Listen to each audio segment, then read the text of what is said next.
to the flag of the United States of America, and to the republic for which it stands, one nation under God, indivisible, with liberty and justice for all.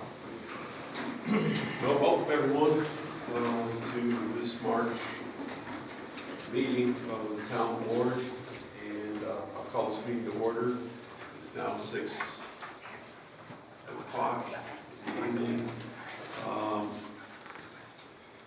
As an opening remark, I wanted to welcome everybody, as I said, to the March town board meeting. As I mentioned in January of 2026, this year is lining up to be a busy year for Ticonderoga with key initiatives currently being looked at, including the Bright Sand project at Savamo. This one project is projected at $190 million in startup costs and will bring 200 high-paying jobs to Ticonderoga. Currently, a study on the feasibility of this project is underway with more information to come.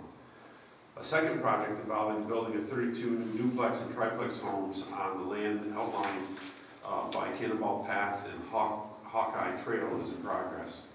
It is progressing. We met with the builder today to discuss the project and their timeline for moving forward, and that went very well. I got named, his name is Michael Caruso. He is a builder out of Latham, New York, and lives actually in Fort Anne. I don't know if anybody knows him or not, but seems like a nice gentleman. So we had a good discussion about what he's looking for and what his timeline is, and he's ready to break ground. There's a few, Matt, for your side is we don't have a dog in the hunt here. This is other than our zoning, and this is part of the inclusion of the original build out of the project that is there today. And so there are some questions based upon the deed covenants, and that's for them to solve with their attorneys and property owners. So they're going to be doing that. I remember a couple weeks ago, and I sent them to Dave. He said, I've been on and off in my 25 years. It comes up every now and then. I think the only thing that you had to deal with is that one connector road needs to be That's the replaced. one, yeah. At the Closed end. off. It is, that's Hawkeye. I think that's either Hawkeye or it's the other one that I mentioned just a moment ago, Cannonball Path. I think that's most of all. Yeah, it intersects it well. But anyhow, that is something that Dave was looking into with Sal. Sal's not here, but Dave will finish up with Sal and figure out, we believe we own that, obviously that roadway, so we won't touch it until they're done, then we'll have to do some maintenance on it. So anyhow, that is moving forward. I also mentioned in the January meeting, the time has finally come for us to build a community consensus on what is best for our town and our residents whose water comes from Gooseneck Pond. And this is nothing new. This is a project. Obviously, it's been going on for quite a long time. Matt's done a lot of work in this area. He continues to do a lot of work in this area because we do have commitments to the state and to the federal EPA that we've committed to, and so we have some studies that are going on right now to find water sources for potentially test drilling, which we will do test drilling eventually, for wells in the Eagle Lake, Chilton area. But right now, we also have, moving forward, a 13-member panel who met for the first time on February 10th. These are volunteers people who volunteered to take part in the task team. They came together here in the community building auditorium to be working on developing a recommendation providing clean drinking water to the Chilton Hill and Eagle Lake areas. During the first meeting, the group participated in a brainstorming session which identified 13 ideas set on providing a future water source or sources to 109 homes currently connected to the Gooseneck transmission line. Using brainstorming and a weighted vote, task team members cued in on two specific statements for study. Two statements are, the number one vote by weighted vote was simplify the treatment process by installing ultraviolet ray treatment and other associated equipment adjacent to the town's chlorinator at Eagle Lake. That doesn't mean that we're going to do that. It just means that this is a study. I'll be a part of that group and know that. But this is what the group thought was the number one thing that they wanted was study and research. So they're actually active right now with that. The second item that almost was the same weighted vote, it was, the first one was 15 votes and the second one was 14 votes, is the formation of a water district for the Chilton Hill and Eagle Lake areas is extremely important going forward. This is their statement. Matt has told us that many times in the past and has advised us on that point, has advised groups on that point in the past. And so they brought that up as their second. They recognize that that is going to be quite important to the initiative to find the water, no matter what we do up there. This past Tuesday evening, the task team began to explore whether statement number 1 can be used to meet the requirements set forth by the Federal Environmental Protection Agency and the New York State Department of Health. The task team met with a UV specialist to conduct research on potential solutions for treating gooseneck water. At this time, a cost analysis is being completed by the UV specialist and will be presented to the task team so that they might have a better idea on what a project using UV treatment might look like. The task team meets the second Tuesday every month at 6 p.m. here they were here in the boardroom this last time, so they'll be here in the boardroom again. A final recommendation to this town board is due no later than November 12th, 2026. And so that's moving forward. And I gotta say, it is spirited debate. The group is doing a great job asking questions of the people that come before them. They will have, Matt, at some point we're going to have you come before the group. They're really interested in, your history lesson that you can help them with. And I know you've helped before, so we'll be looking for that. Oh, and just a quick note too, I encourage you to do it, because the other thing to keep in mind is, it's been like 10 years, right? Yeah. 2015, 2016, since we really got into this with DOH and EPA, technology's changed. It is. Right, you can buy, I just don't have it, but was in Saranac Lake all day, working on their water and sewer, and, they've got a surface water treatment system, and they're buying a skid-based system. You bring it in, you plug it in off a truck, and it's gonna, treat a bunch of drinking water for them. So, like that, when we were looking at this 10 years ago, that technology wasn't there. So anyway, never been in opposition to gooseneck, it's always been cost. Right, cost benefit. So they should, by all means, explore. We're going down. I had a discussion with Dave Blanchett this afternoon. He called me and said that Saratoga, the city of Saratoga is like to come down to visit them because they use chlorination UV. For Saratoga, they do 8 million gallons a day. And Our issue with gooseneck is not just chlorination UV. Right, it's the filtration avoidance. You gotta have filtration for surface water. So it's not just a quick UV, but again, those package systems, who knows what that costs would be.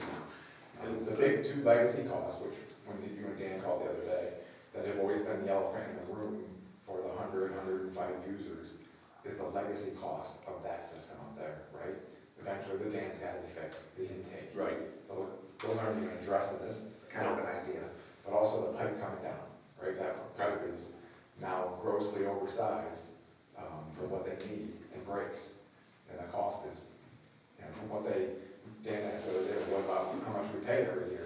And if Derek at one of the meetings years ago, did a quick back on that, it wasn't even close. The cost of O&M repairs and things like that versus what all those users are paying.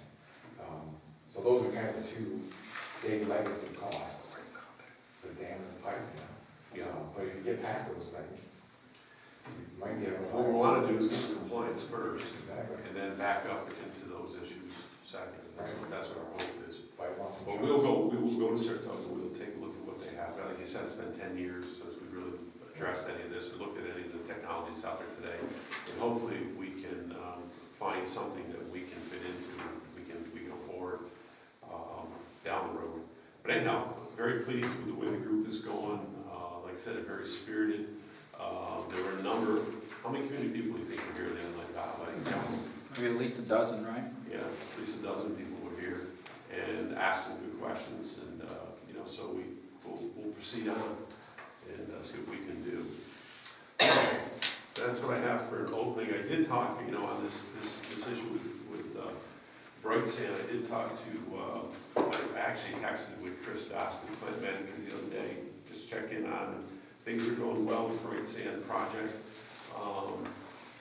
They are expecting shortly to know exactly what they're going to be doing, but all things at this point look very favorable for them to come here to Ticonderoga, which opens up a whole other set of issues to be able to help support the numbers that would be needed for that type of facility. But we'll cross that bridge when we get to it. Tonight we have a public hearing regarding the increase in improvements of the facilities of the Consolidated Water District. This is the one district that we have. That's what it is. Yeah. Bringing all of them into one. In the town of Ticonderoga, Essex County, New York. They are all in one now. They are. This is for the water meter project. Yeah, okay. Yeah.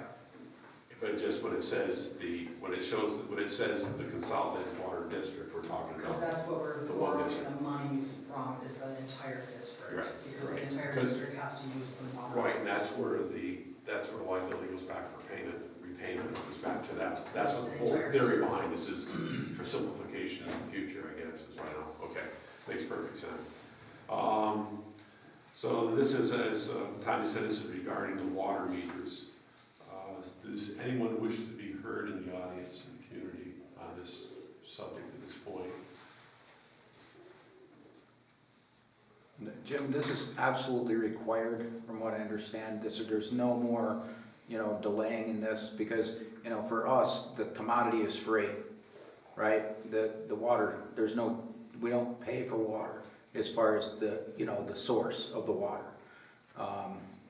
Whether it's Lake George, whether it's the well itself, whether it's Gooseneck, we don't pay for that commodity. It's just naturally there. But this is a requirement, and if you don't do it, then what? If we don't go to meters, what happens? This is a requirement, 10 years ago? Showed up on the doors, at least 10 years ago. So ironically, there's also in the event in Saranac Lake all day.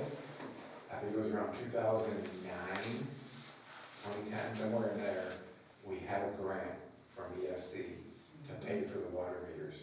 And the public hearing was held, we were upstairs. The town board did not go forward with that project. Saranac Lake got the money.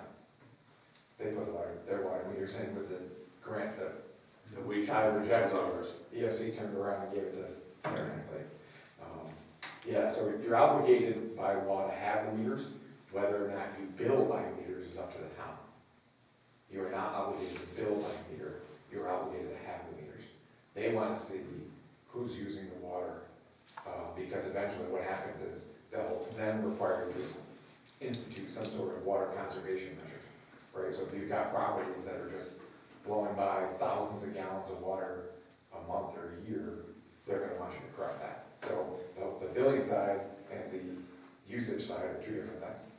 Town board will have the option to bill with these, but to have them, eventually they would just put us under consent order and force us to do it without a funding project.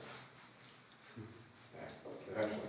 Yeah, the building comes about, obviously not. Right, but $5 million is a lot of money.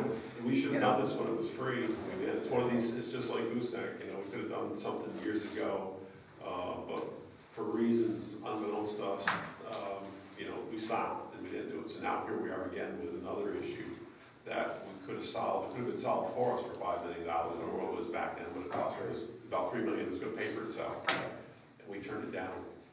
Okay, Why, I so don't know. what's the deadline on the meters, Matt? Do you know? Last May. What's that? Last May. Last May, and then what happens in the 9 months since then? We haven't. We've been reporting to DEC and they are fine so long as we're making progress. Eventually that run, kind of like Gooseneck did, right? Eventually that would run out and then we're gonna get a consent order. And this goes for every municipality in New York State? That has a water withdrawal permit, yes. That has what? That has water withdrawal permits, yes.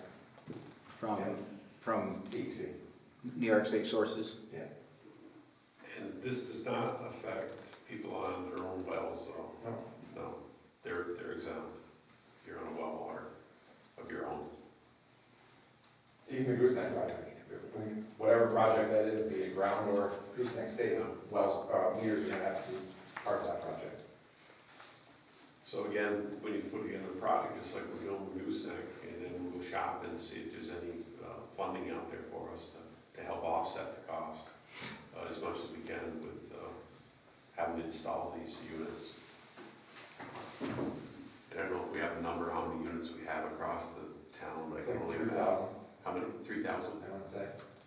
Yeah, I don't have So it it's, down right it'll here. take a while to do the installations. That answer your question about it? Probably not what you want to hear. I just, well, what's that bond look like on $5 million? What's the monthly payment on that? What's the annual payment on that? What's the fines? You know, is it, is it better to just pay the fines instead of a bond on $5 million? I imagine that's gotta be at least $30,000 a month, $360,000 a year, I'm guessing. That's a lot of money. I mean, we got, you know, There's no interest. We have a hardship loan. what's that, Matt? I said, we have a hardship loan, there's no interest. But it doesn't have to be repaid, I can tell you right now. Give you a ballpark, it's in the map plan report that's floating around someplace, if I dig it up here. How many years? 30. I think we got a $1.5 million grant. We do have a grant on this? We do. It's $40 a year per user. Roughly. That's true. Don't quote me on that. I see you writing it down. It's in the minutes, we got I don't have the map plan report in front of me. I'm doing back to the napkin here, about $5 million with a $1.5 million grant over 30 years. Is that what you got, 38, 88? Well, yeah, we're 14,000 a month. But you have to divide that by the users. It's once, yeah, it's an annual. Well, minus whatever the, I didn't know what the grant was on that.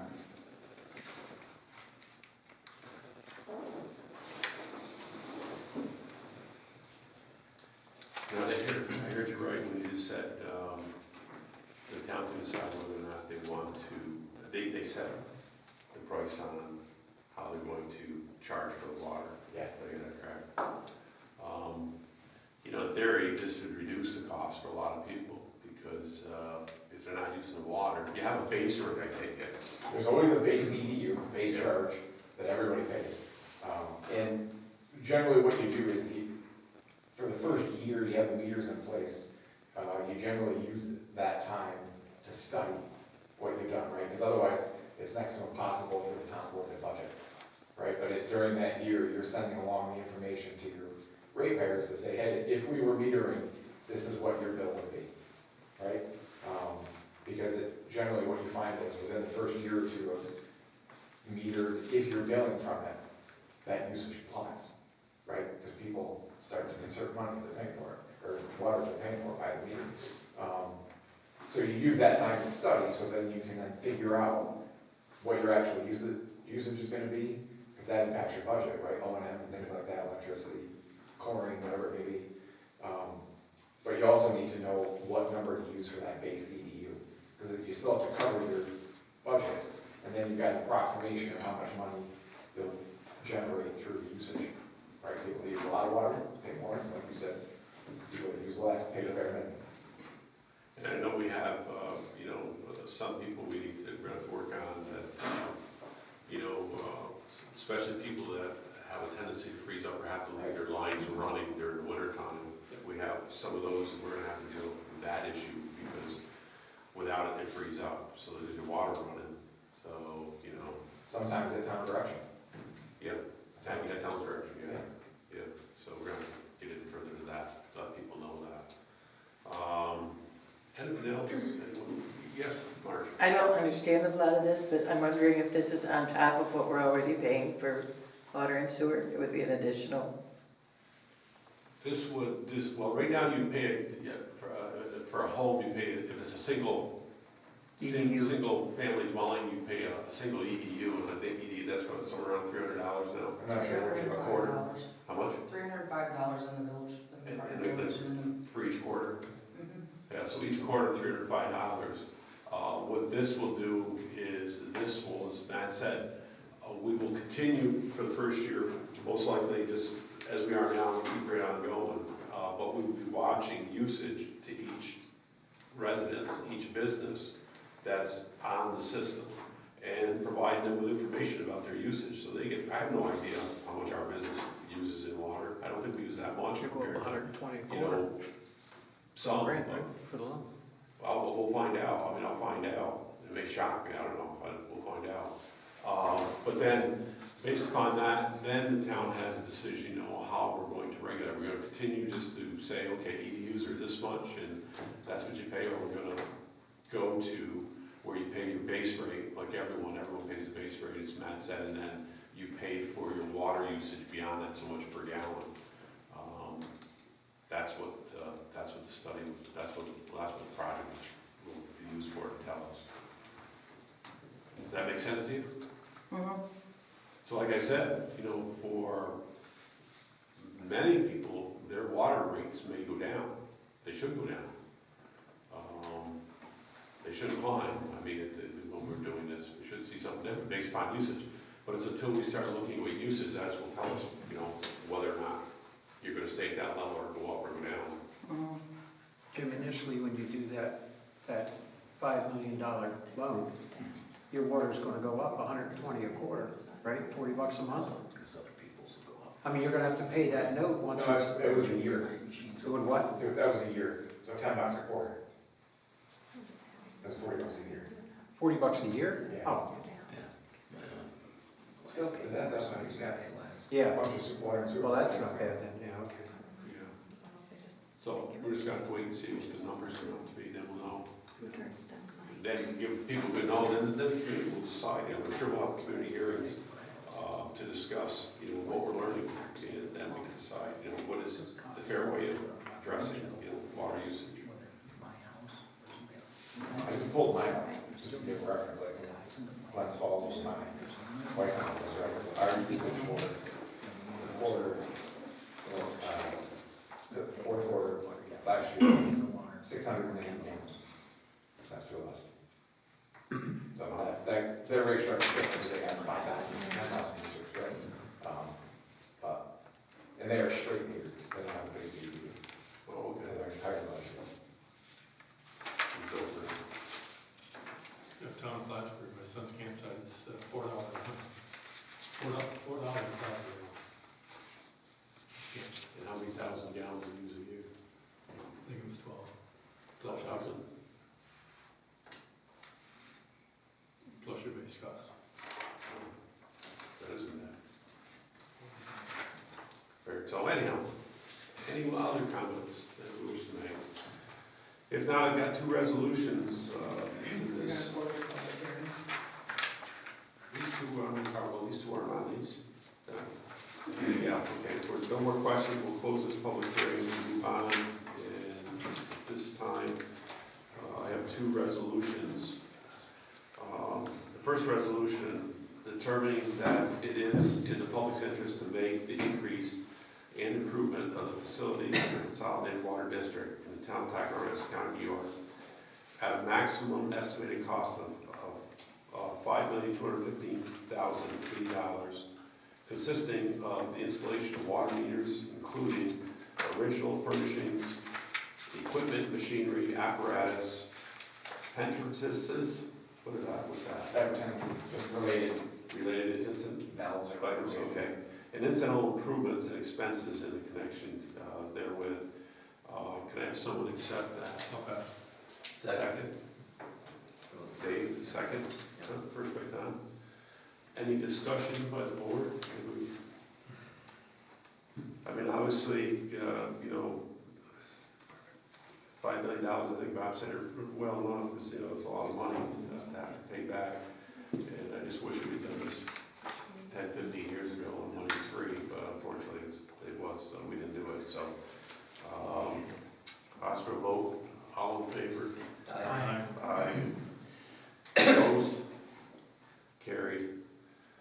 Second resolution authorizing the issuance of at a maximum estimated cost of $5,215,080 serial bonds of the town of Ticonderoga, County, New York, to pay the cost of the increase and improvement of the facilities of the Consolidated Water District for the installation of water meters, including original furnishings, equipment, machinery, apparatuses, premises. Excuse me. That's my point. Usually it's me, I can't always shut up. Mine's on. She always gives me a dirty look. My home phone. That would scare me. Yeah. Water district machine premises and incidental improvements and expenses in connection therewith. So that's the second resolution as it's written. Can I have acceptance of that resolution? Keith first. Someone second. Tommy second. Any discussion on that resolution? In that case, all in favor? Aye. Opposed? Okay, passed. And move on. The third one down here, that's this discussion authorizing the increase of the part-time janitor position to a full-time position. And I know Laura and I started having a discussion today about that. I'm gonna move that back here. We'll talk about that in other business in just a little while. It shouldn't be here. That was my mistake. I had some reason I had to put it in there, but that's what it was. Moving on to public comments. Would the public like to be heard? Yes, sir. Hello, my name is Evan Mack. Thank you for letting me speak for a minute. After being recently appointed to the Parks and Rec Committee, I find the upcoming resolution a major problem. I joined the committee because of my work with youth in the town, that's well documented. This change will increase bureaucracy and high transparency. After witnessing the lack of accounting and lack of transparency demonstrated at last month's meeting by the proposed new chair of the Buildings and Grounds Chair, as well as the head of the NRDC resigning immediately after the Parks and Rec meeting, makes this resolution even more problematic. Why now? What's the point, other than control and the same pattern of problems ushered in from the previous administration, handling of operations? I ask you to vote no, or at least table it further, so that the committee that's affected most can actually discuss these changes before it gets taken on by the board. That's the least that can be done, and that's really good governance in the end on how things are run. So that's my public comment. Happy to answer any questions on my position. Thank you very much. Anyone else have anything they'd like to come before the board at this point? We're going to have a chance also at the end to speak afterwards if you wish. Commenting, piggybacking on Evan, sometimes, we come to decisions like this, and these changes without really thinking things out. And especially if you have people on a committee that are, surprised by this, what's wrong with waiting another month? Waiting, tabling it, and if there are concerns, what are they? Making sure all the board members know and are aware of these. Will this bring about other things that we haven't thought about in the meantime, in that month's time? And then you've got, then come back and it might be the same, but is it going to, cause any issues with it waiting another month? If that's the way it's always been, I don't see that, how that would hurt anything, but, so I just think, just sit on this for a month. You come back, you might be in the same place you are now, so that's fine. But what is that gonna hurt a month? Just tabling it, making sure, everything is, have you thought about everything in this thoroughly? And before sometime you make this decision, be like, there were unforeseen things that maybe we would have come about if we just gave this a little more time. So. If you want, I can comment on that. Sure. Want me to, Sure. comment? This was thought, we thought about this quite a while ago, maybe before this year when Joyce was on. Joyce did the Parks and Rec, and 90% of the time I came and just sat. I do the buildings, and she took care of all that, and I'd sat here for 2 hours and do nothing. So, and you can ask kind of get up and leave halfway through it.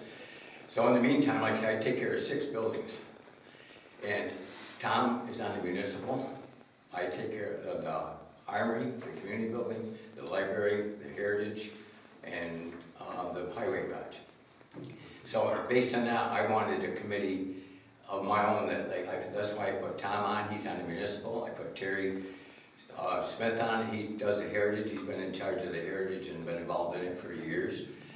Fred Hulbert, he knows everything about everything in the town, you know, in regards to furnaces and everything. So I wanted him on the committee, and Nicole is supposed to be on it anyway it's mandated, you know, for grants and whatever. And Tanya is, naturally, she's on it also. But that's where it came from. Because there's no sense in me sitting here and with Tom's help and Terry Smith and Fred Hulbert and everybody, you know, I can bring everything up and they can tell me their problems with each building, and it's gonna save me tons and tons of time. Mhm. So that's where this came from. Okay. And then, you know, right, and then youth, you know, like, you know, some youth would be affected because some of the buildings that they use, because of whether it's the armory and things, you know, But no, grounds. This is you know. just repairs and construction and maintenance. Mhm. It's nothing, I don't have anything to do with the youth, nothing. Well, the youth would be affected by whether it's the ice rink, whether it's the armory, you know, the things that go on, or there things, Not like as far as I'm decisions, concerned, 'cause I decisions think that it's should be, just maintenance. right, but there are decisions that should be made without consulting with the kids that are gonna be affected by the facilities, you know, that they're using. There's no change in the facility. There's no change in the facility. You It can is- also add those right. people to the current committee. Right, I Very understand, simple I government. understand that, but as far as, you know, if you're making a decision that affects kids by your building decisions, when the building committee, the head of youth, That's why I wanted to tell Fred, wasn't that's part why of I'm that. appointed, to make those What's that? decisions. That's why I'm here, and that's why they put me in charge of the buildings, to make those decisions on the maintenance. You know, anything that's done, and that's why I've got that committee with Tom and the guys that are involved in it, to help me make those decisions. Okay.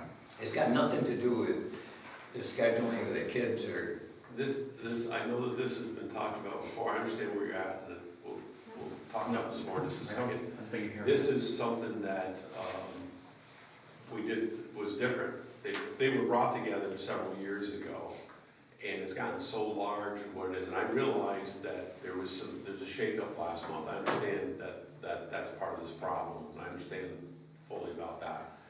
But Dave has approached it on what would be best. So could you actually explain what you understand about it, Jim? I don't understand, I'm trying to follow you here. If you can explain what you understand about the situation, I think. Or a shake-up. What shakeup, what do you mean? You mean Well, I know that resignation? I know that there was one of the members of that group stepped down last month. To then be And now appointed? you're coming up on this one. Perfect. I understand that. Okay. I was just gonna say this, you know, as you presented it, Evan, you made a good point. Dave, I know that where you're coming from, and I understand the efficiency, what you're talking about. One of the things that bothered me and brought me to this position, I think some of you know, was the fact that we made a decision, maybe arbitrarily, which we have a right to do as a board, but without giving the other side an opportunity to speak. And I understand that's very important to some in the community, this community as a whole. And so I wanted to know that because I did say that, and I do mean that. So, you brought up a good point, Evan, that, you know, maybe we need to slow down. A month, what is a month going to hurt us? what difference is it gonna make? What I just said is not gonna Well, change. it's going to give an opportunity. Well, I'll give you an example. Back, I don't know, 6 months ago, the fire escaped the armory, 6, 8 months ago. Our insurance company came through and they said that the 3rd floor of the armory, we had to abandon it unless we had some means of egress. Well, it wasn't mandated, we didn't have to do it, and it was a big expense. But I said, me being on that committee, doing that, in charge of that building, if I don't do it, and 10 years from now, something happens to a kid up there, so I chose to do it. It was $18,000 I put a fire escape in, because I didn't want it on me if something happened years, you know, later. Yep. So, I mean, I don't know why I need anybody else to make that decision. Dr. Knight, I'm Kristen Mack. I wanted to just comment on this as far as I had a conversation with Jim this week, and I appreciate that very much. We talked about improvements in the town, and we talked about involvement and inclusion. And to your point, Dave, I think that when you have tried to involve new members on a committee, but they don't feel like there's an inclusion, the only timing aspect of this, and I understand when things get too big, you need to then subdivide things out. That's a totally logistical, reasonable thing to want to do. But the timing of this does indicate that other things are going on. The only timing that was outside of the control of the town in this is the resignation of a mandated member. And that was rectified by doing this at this time. So I think we have to recognize the actual logistics of it, the governance piece of it, and recognize that when we're trying to involve the town, like we've talked about, and include more members that want to be involved, that you're turning them away, that you're breaking them down a little bit. We have seen divisions in this town, and you've heard me speak about wanting the town board to just communicate back to me or to us as a town. When we act like this and move too fast, or the timing is maybe not as explicable as it should be to make those new members feel involved and included, you're either de-incentivizing people from being involved, or you're actually driving them away. And so I think that's exactly the answer to what 1 month means. Is 1 month going to help you with those meetings that much more? Yes, it is. And I think you're saying that because you know that the involvement and inclusion piece of it on the other end, that negative effect you're saying is worth you having an easier meeting. And I don't think that's true. I think that it is incredibly important to incentivize people that want to be involved in the town. And I hope you consider No, that, let but me- I'm done I speaking. mean, if I wait another month, I've got some. It's a month, it's 30 days. I've got stuff that has to be done now. And you have a platform to do that. The current committee includes those places, But I does it want to not? become involved, and if I said, okay, just say, I have nothing to do with. You want to Little League exclude field. other members in 30 days. I'm not excluding any members. You are. No, I'm not. I got the members that are gonna help me on that committee. They're the ones that are involved in the construction of it. I Tom think is we in are being a construction. little Him and I bounce off each disingenuous. other all the time. If he's on the committee, he'll be right there with me, and the same with Jerry Smith. So you have no faith in the current committee for 30 days? What, I'm just gonna go to the next meeting and set. Not use your voice? No, I don't. Not bring I them don't- to the public part of the meeting? They haven't been part of these new I don't members. say anything at the Parks and Rec. Okay. Very, very little. I mean, if it involves a building or something, yes. Great. But my committee is strictly the maintenance in the new buildings and The And point that's- is that's it it. doesn't exist yet. And the further point is it could complicate further things when you have two As far as committees, the one with resignation- members known to be problematic and cause problems when two committees are now opposed, what used to function as one with a healthy discussion rather than more territorial things. We're not that move opposed, we've around. never been opposed. Joyce and I have always had. Joyce is not Like I currently said elected. before, I would set and not even get involved at the Parks and Rec, because 90% of those meetings were involving the Little League or the skating rink or something that I had no part of. I didn't want to stick my nose into her stuff, and she didn't bother on into the buildings. And no, I don't want to wait another month. So since I am involved here, can I I speak? don't want to. I know you. It's not going to happen to me just because they're wrong. I'm just. I realize that this is a issue of personalities. Let's get down, I'm gonna say that right on the record. I take complete, Yeah. whose personality, Jim? Evan, we know who the 500-pound gorilla in the room is. There's an issue here, and it's not just with this thing.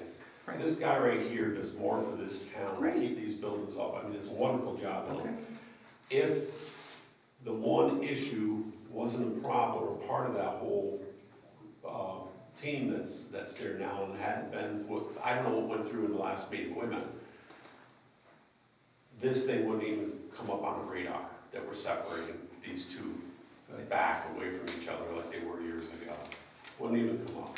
But, as I said, I do mean what my word is, and that is, one of the things that does bother me is that, it has bothered me in the past, is that we make decisions sometimes a little too quickly. And we're hearing from the community that, hey, we wish you would back up and slow down, just for this. Not saying we can't do it, but give us a month. I don't know if you, the community wants to present something new to us, something else we haven't seen. That's what I want, I just want to make sure that's on the record, okay, so you can understand. Let me ask you, what was waiting a month going to change? Well, this is new information for the committee members, and it's gonna change their involvement. But If they're de-incentivized, then it gives them a chance to react to this, to come up with ways that maybe everybody hasn't thought about, that this can be addressed. I think it's just taking a step back, a moment, de-escalating a situation that is going to escalate if it does go forward this quickly. It's not But gonna I do escalate think one as of your far other as I'm town board concerned. members asked to And speak. there's 5 or 6 members on the Parks and Rec that I don't even get involved in what they are. So if we, with the 4 members that I want to promote and put in the building, that would be 13 people on the board, which would be ridiculous. So that's why But we you're going separated and backwards put the in- 5 people that are involved in the actual building and the construction of all the buildings in town will be divided from the Parks and Rec and everything else. I do want to address one other thing real quick too, is just that, you know, having my personality called out in this isn't really helpful. I have told all of you guys, and I've always been professional in my voicing to the town, and you can always track my motives back, and I've had this conversation with many of you, to what opportunities there are for kids in this town. I think that by de-incentivizing involvement, and that's what a quick action will be on this, and without further discussion, by shutting down communication and saying, I'm doing this today, and I'm not going to listen to possible concerns over the next 30 days, when I already have a platform to do that, you are taking people's voices and you are quieting them. And I disagree with that. I think that this is the time, whereas before when I spoke and asked you guys to communicate with me, the action had already been taken. This time I get a chance to say, this is going to cause problems, please reconsider it before you make the vote. So that is my question and my request for the town board. And I will remain professional, and you will always know where I'm coming from. I'm always welcoming, you know, real communication, but I think the timeline on this is very concerning. Yes, Bob? One of the things, you know, Dave, I greatly appreciate, since I was a kid, all that you've done for this town, whether it was a coach in Little League, you know, back 50 years ago, right? 45 years ago, 50 years ago. What's that? I know, but listen, and I do, and I really appreciate all you do, and, you know, you being involved, but sometimes I think in life, think of a year from now, March 2027. Will it have mattered that I waited a month back in March of last year because some constituents had some concerns, and one of the things I try to do, I try to put myself in your shoes, what if I was you? But then I ask you the same of you. What if I was Bob Porter? What if I was Kristen Mack? What if I was Evan? How would I feel if I was them? Yeah, I kind of get where they come from. If that's what they need and it's harder on me for a month, so be it, right? Will it matter a year from now? I'm just saying, just consider that, you know, as far as in the big scheme of things. Because then, you know what, you know, we can, and that's where you can tell, I think, sometimes, not that you always have to go that with the way of, you know, people and how they feel, but if you take the time to and I know this is kind of quick, and that's why I ask you to table it, because then you can sit back and reflect and go, yeah, I kind of get where they're coming from. If I was in their shoes, I'd probably feel the same way, you know, to smooth this out, and if this makes a better transition for this in the long run and we get more people involved, maybe that's best. You know, I don't think, so, if we postpone it a month and I go to the next meeting, I'm not gonna have any involvement. right, so it's harder for you for a month, No, right? so, I mean, I'm just gonna go and sit there where if I had the buildings and grounds meeting, I have a lot of issues. We got a lot of dollars that's gotta be spent, that has to be brought up. But you would still have that meeting this month and have that meeting about dollars and cents. There's just more people would be involved in that. This is not to do with the buildings there. So I'm part of this, if I could just speak for a moment. Since I serve as co-chair of Parks and Recs and Building and Grounds, I'm wondering if someone could clarify when the discussion about splitting the committee took place without speaking with full leadership, Without one. without speaking with leadership of the committee, because I was blindsided by this today. And I'm co-chair of this committee. I don't need to keep reminding people that I am an elected official, so this is upsetting to me. 697 residents placed their trust in me to serve them. It becomes difficult to fully carry out that responsibility when decisions are being influenced before the committee leadership has had the opportunity to discuss them. So I'm just wondering when this actually discussion came about. Well, I thought you knew about it. No, you never spoke to me, Dave, and I'm very good at communicating. Yeah. But regardless, I mean, a month is not gonna, when I go to the Parks and Rec meeting, I just sit there. Everything else is done within. I did a great job at the agenda last meeting. That can be put into the agenda and you can have your. I don't, but those people aren't involved, they don't know anything about the buildings and the people on that committee or what I'm talking about. The committee that I want to have head up, they know exactly what I'm talking about. And they have input and they can help me decide which way to go. Well, going forward, I would expect a conversation. I communicate with all of you, and Tanya can vouch for me that if I want to do something, I make sure that I do it the right way. And this is not the way that it works in government. I agree with what you say, I gotta add something to this. One of the reasons this came about, of why it was important to do, is because the project got done in this town. And what happened was, now we have saddled the taxpayers with $16,000 worth of maintenance that we didn't even know about. This is what this group is supposed to do. We would look at that, you come to us and say, we want to do this, because every building, anything that happens in this town has to be approved by either a licensed architect or a PE. There's at least 2 or 3 projects that have been done that has not been done. Now, that's a complete liability on this town if something happens. And the first thing a good lawyer is going to say is, I want to see when you put it in that there was a PE there and he approved to put it in like the manufacturers. We've got at least 3 instances that did not happen. That is liability for the town. That is some of the reasons that we wanted to form this committee. Now, I agree, okay, it was done wrong. I'm not saying that we don't want to hurt anybody's feelings. We are a group that has to spend the money for this town. But that's one of the reasons why this came about. These 3 things came from the previous Parks and Rec committee, correct? With now the current buildings and ground chair of the new, like you're saying, so that we're going to move the leadership that was problematic to a new leadership position? No, In a new committee? we're not saying that. But that's what- Listen to me. I What we're understand. saying is that both parties need the time to talk. When you have a 2-hour meeting towards the end, guess what? It was an hour meeting, this I last actually meeting. cut And that. this committee focuses on different things. Mhm. You know, it has to be done according to PE, it has to be done according to, and things weren't. This is getting out of hand, we gotta stop it somewhere along the line. I think I've only been here 3 years, I've seen too much of it happen. I can tell you right now, the police station did not work that way. Everything is right, all the T's are crossed and all the I's are dotted. And what's your thought on the timing then?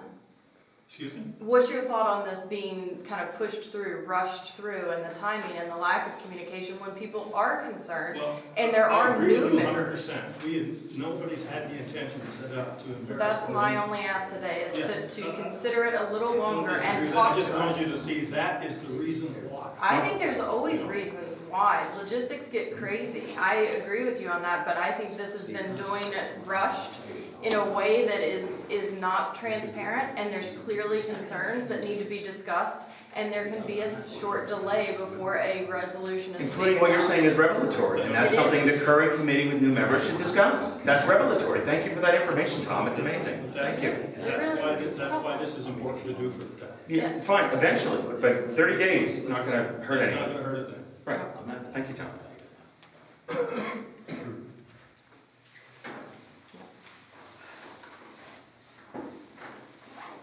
Anything else? Any comments? Okay, if nothing else, we're going to close down public opening comments for now and get down to our committee reports. And the first one, Tom, is airport. Airport.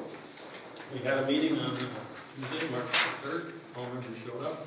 Fuel sales for February are 342 gallons. If you haven't noticed, hasn't been great for flying, not even one gas. So we're a little low there, but it'll come up. We talked about snow plowing cleanup, seems to be better and all that. Tim Woods' hangar, he's working through the plans right now. National Grid has not given him a timeline because they have to move power at the airport, take a transformer out, run it around the perimeter of the airport to get to the vaults that's there now, and then next year we'll change that vault. But that's where he's waiting because that line is directly to his foundation for his new building.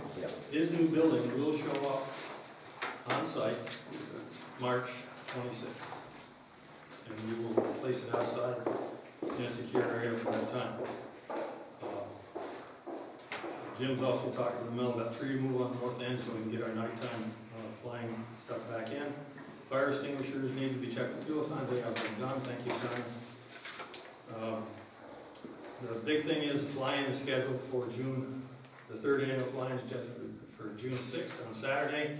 We're going to do it the same day as the murals and hope to ride in on her her coattails. All the food trucks will be down here. Jim and I talked a little bit about using the senior bus every half hour back and forth. So people down here can go up there, people up there can come down here. That'll be our airport show.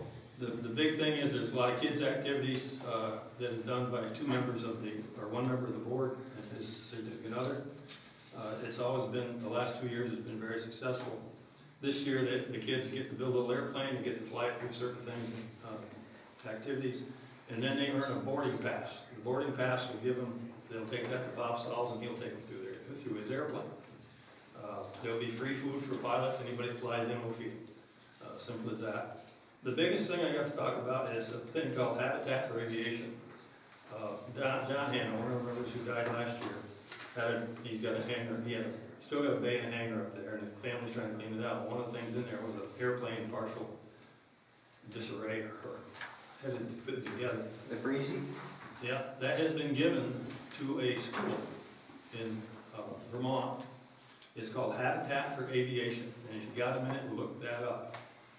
It's a woman's owned, operated, and functional. They teach young girls how to be aviation mechanics and how to be in the aviation business. I've asked them to come and have for this open house, to be there so she can talk to people. And it's amazing. I was really blown away by it. But it's really neat. It's only in upstate Vermont, which is and it's a slick deal. So anyways, we're going to try to advertise for that. I got to talk to Nicole and make everything. So we're all set there. But that's what the airport's got going. Do you send that to the school? Not yet. Will you go, is that a plan? Yeah. Tell him not to change the N number on the plane. His father got that from Vermont, it's NH1. The governor's been trying to get that number back for 25 years. He's got the governor's number 1 on the airplane, NH1. He wouldn't give it back, so that was John's thing. I love it. But, I'm sorry, go ahead. That's fine. That's all I got, Jim. So more to come. Any questions for Tom?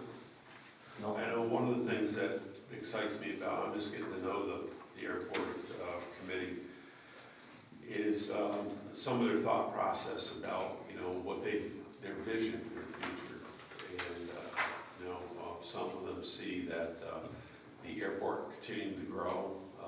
Luckily, the FAA really thinks highly of Ticonderoga, I'm glad of that. But also, as we look at a clean industry, especially manufacturing industry in the future, the region around there, where can it go in different things. And one of the things that was mentioned that the group would like to see someday in the future is a facility where aircraft could come into Ticonderoga and actually be worked on. FBO, Yeah. fixed base operations. Good operation. Which is, really something worth thinking about. So I've been very happy just to be part of that and learn some more, but I think that's the kind of thing that we need to do. So we can Phase 1 of the FAA was not forbidden. Yes, Can Bob. I comment, Tom, and appreciate all the work you're doing up there, and being a pilot, it is a fantastic facility. It is, I'm a club member at Saratoga Adirondack Flying Club, and they encourage their members actually to come to tie the fuel up because our cost when we rent the planes, it includes fuel, and the club pays for that fuel. So if they're paying $6 a gallon somewhere and they're paying $5, and it's 40 gallons, they're saving $40 by me coming and filling up in tie. So it's substantial, and it is greatly appreciated in the region. And it's well known that Ticonderoga has, some of the best pricing there is. Now, one of the things that, I think that, we should consider, especially when the light of, look at, you're spending $5 million on meters. You've got some land up there for sale right now by Catlin's, who's held on to those, with an iron fist, the land he's had for decades, and now that is for sale. I think there's the main lot there on Shanahan Road. I think that's there's a substantial amount of acreage there all on that roadway. I think it's in the 300,000 range.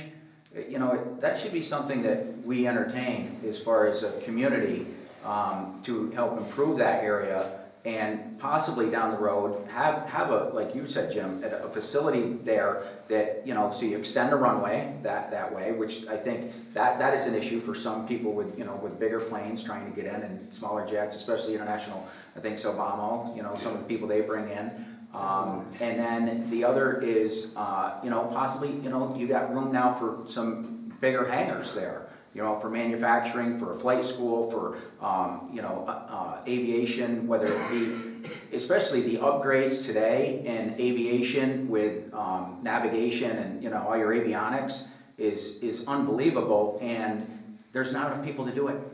There's a waiting list at Middlebury, and these are the things I was hoping the school district would get involved in, and if we had a facility up there again, this could be something that maybe BOCES gets involved in, but kind of thinking ahead and being progressive.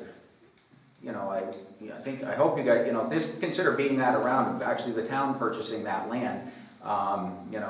If we can, find the money for it or a bond, or, even if we had to bond it, it'd be pennies, for 300,000, but it would secure a lot, I think, for the town, but, yeah.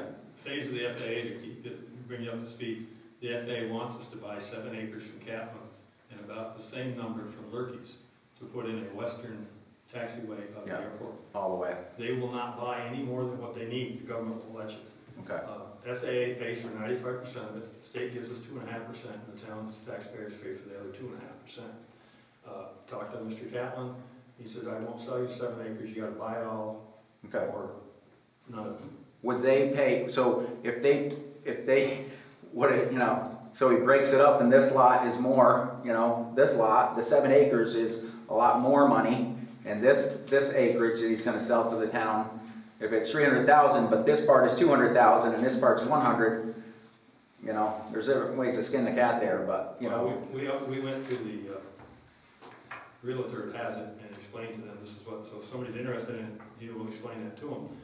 But the piece of property on the other side of the road is an old landfill. Yeah.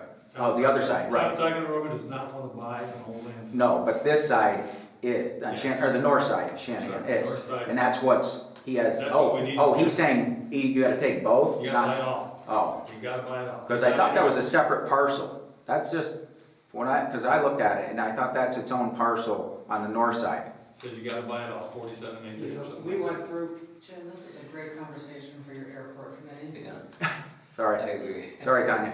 But anyway, Okay, let's move on. What do we Okay. got here today? Anything else in the airport? You're retired. Cover the airport committee.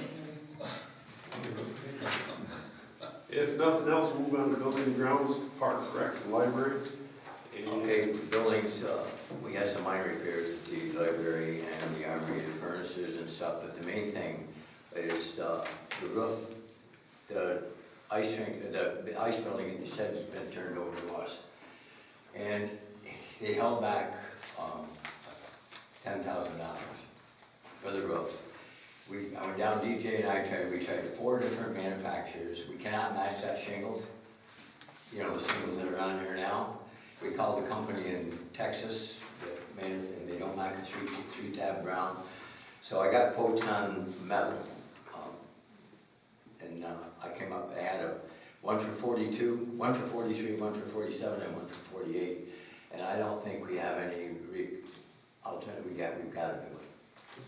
You know, we just gotta, so that's one of the things, you know, that everything else is all minor stuff that we just fixed and repaired.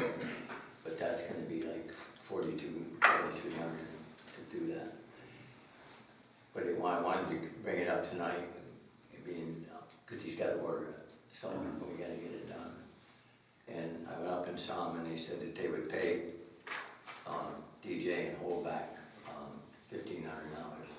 That's what it would cost if we could have got the shingles. If we could have got the shingles and finished it. The way it is, we're going $1,500 more, which is going to cost us $4 something. So NRDC will kick that back to us. Once they're done. They'll pay him the $9 and then give us when the roof is complete. And I got a resolution here I'm going to read.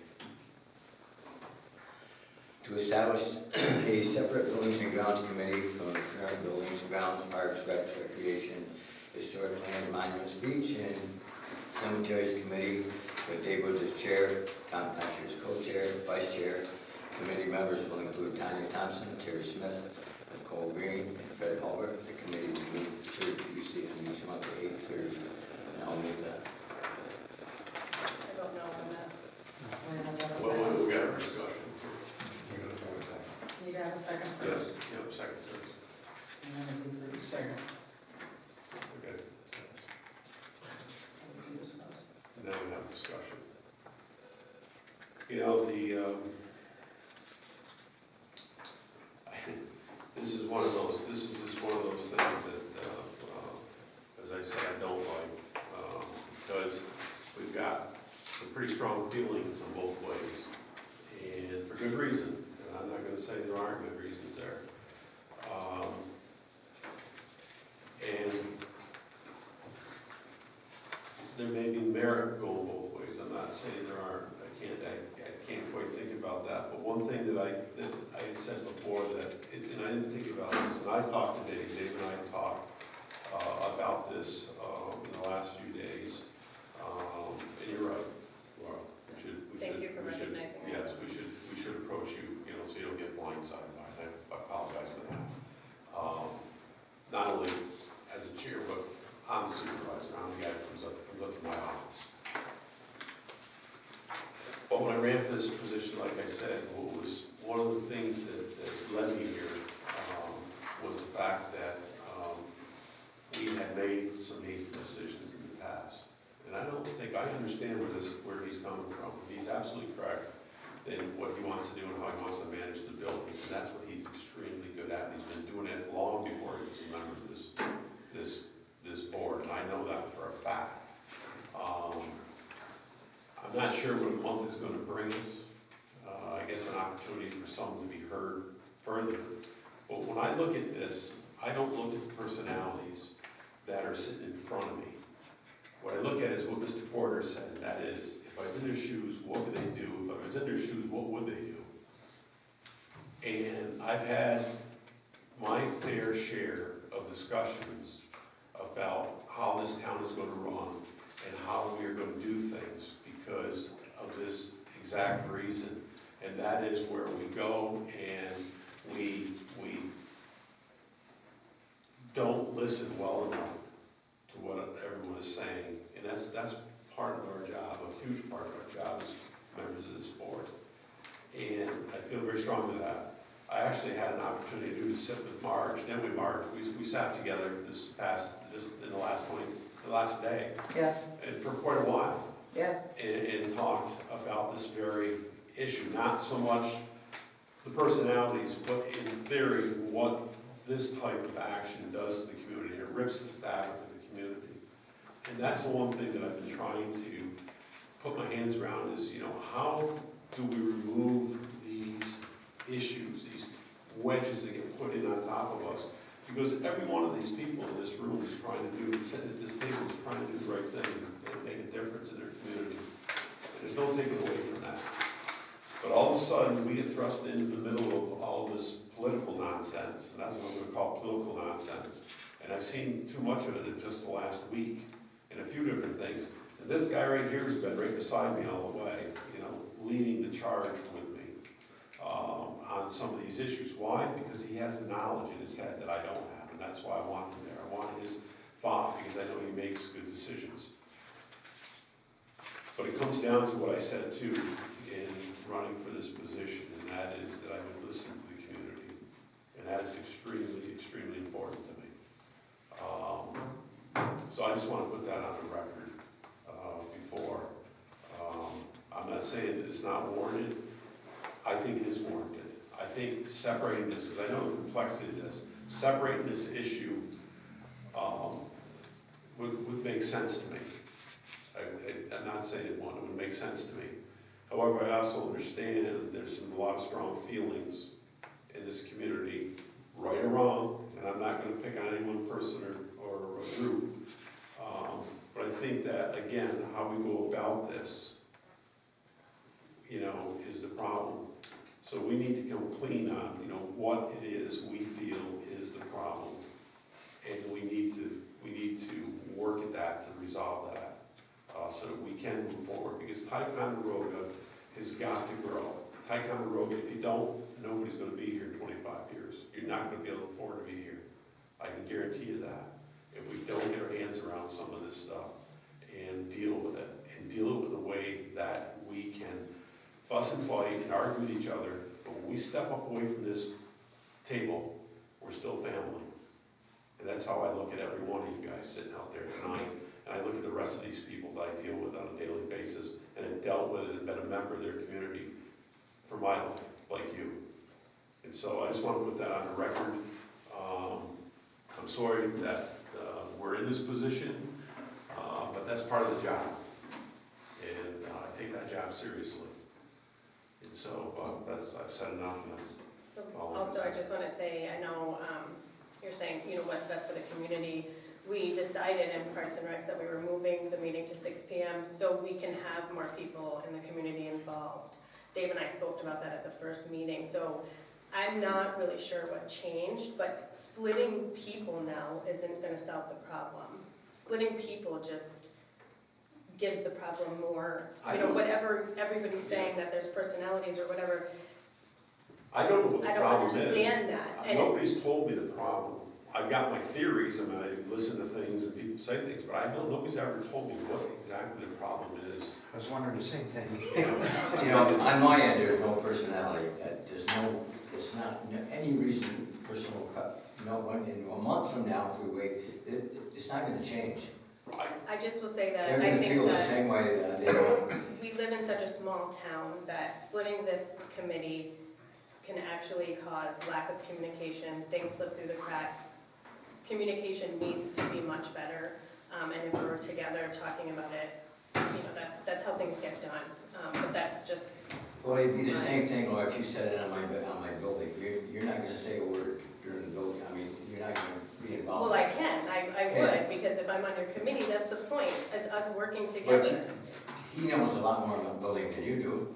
So Right, but we if all I want still have somebody the on my right to committee as a communicate. co-chair, I want him. Like, I have nothing against you, I don't No, want but- Jim, I don't want you, I don't want The Bobby purpose of the Porter, I don't committee are want, people on a I want committee. him. You know, I want the people that I'm dealing with every day with these buildings. And a month from now is not gonna change these feelings of the people that came tonight. It's not gonna change at all. And all these matters, and I'm gonna go to the Parks and Rec and sit there and listen. But why wouldn't you want to hear that? Why wouldn't you want to, if you're on that committee, you know, Because I have it's nothing to do, the town. you can read the minutes to me at the meeting. I'll find out what happens on it. one of the things that is needed by the town, and it's a huge need in this town, and it's always been a need. Correct me if I'm wrong, you guys that are over here sitting quietly on this side, because you've been around, there are history people, there are people on the history side of this thing, is someone that works with this town who can get us the grant monies, especially if they're good at it.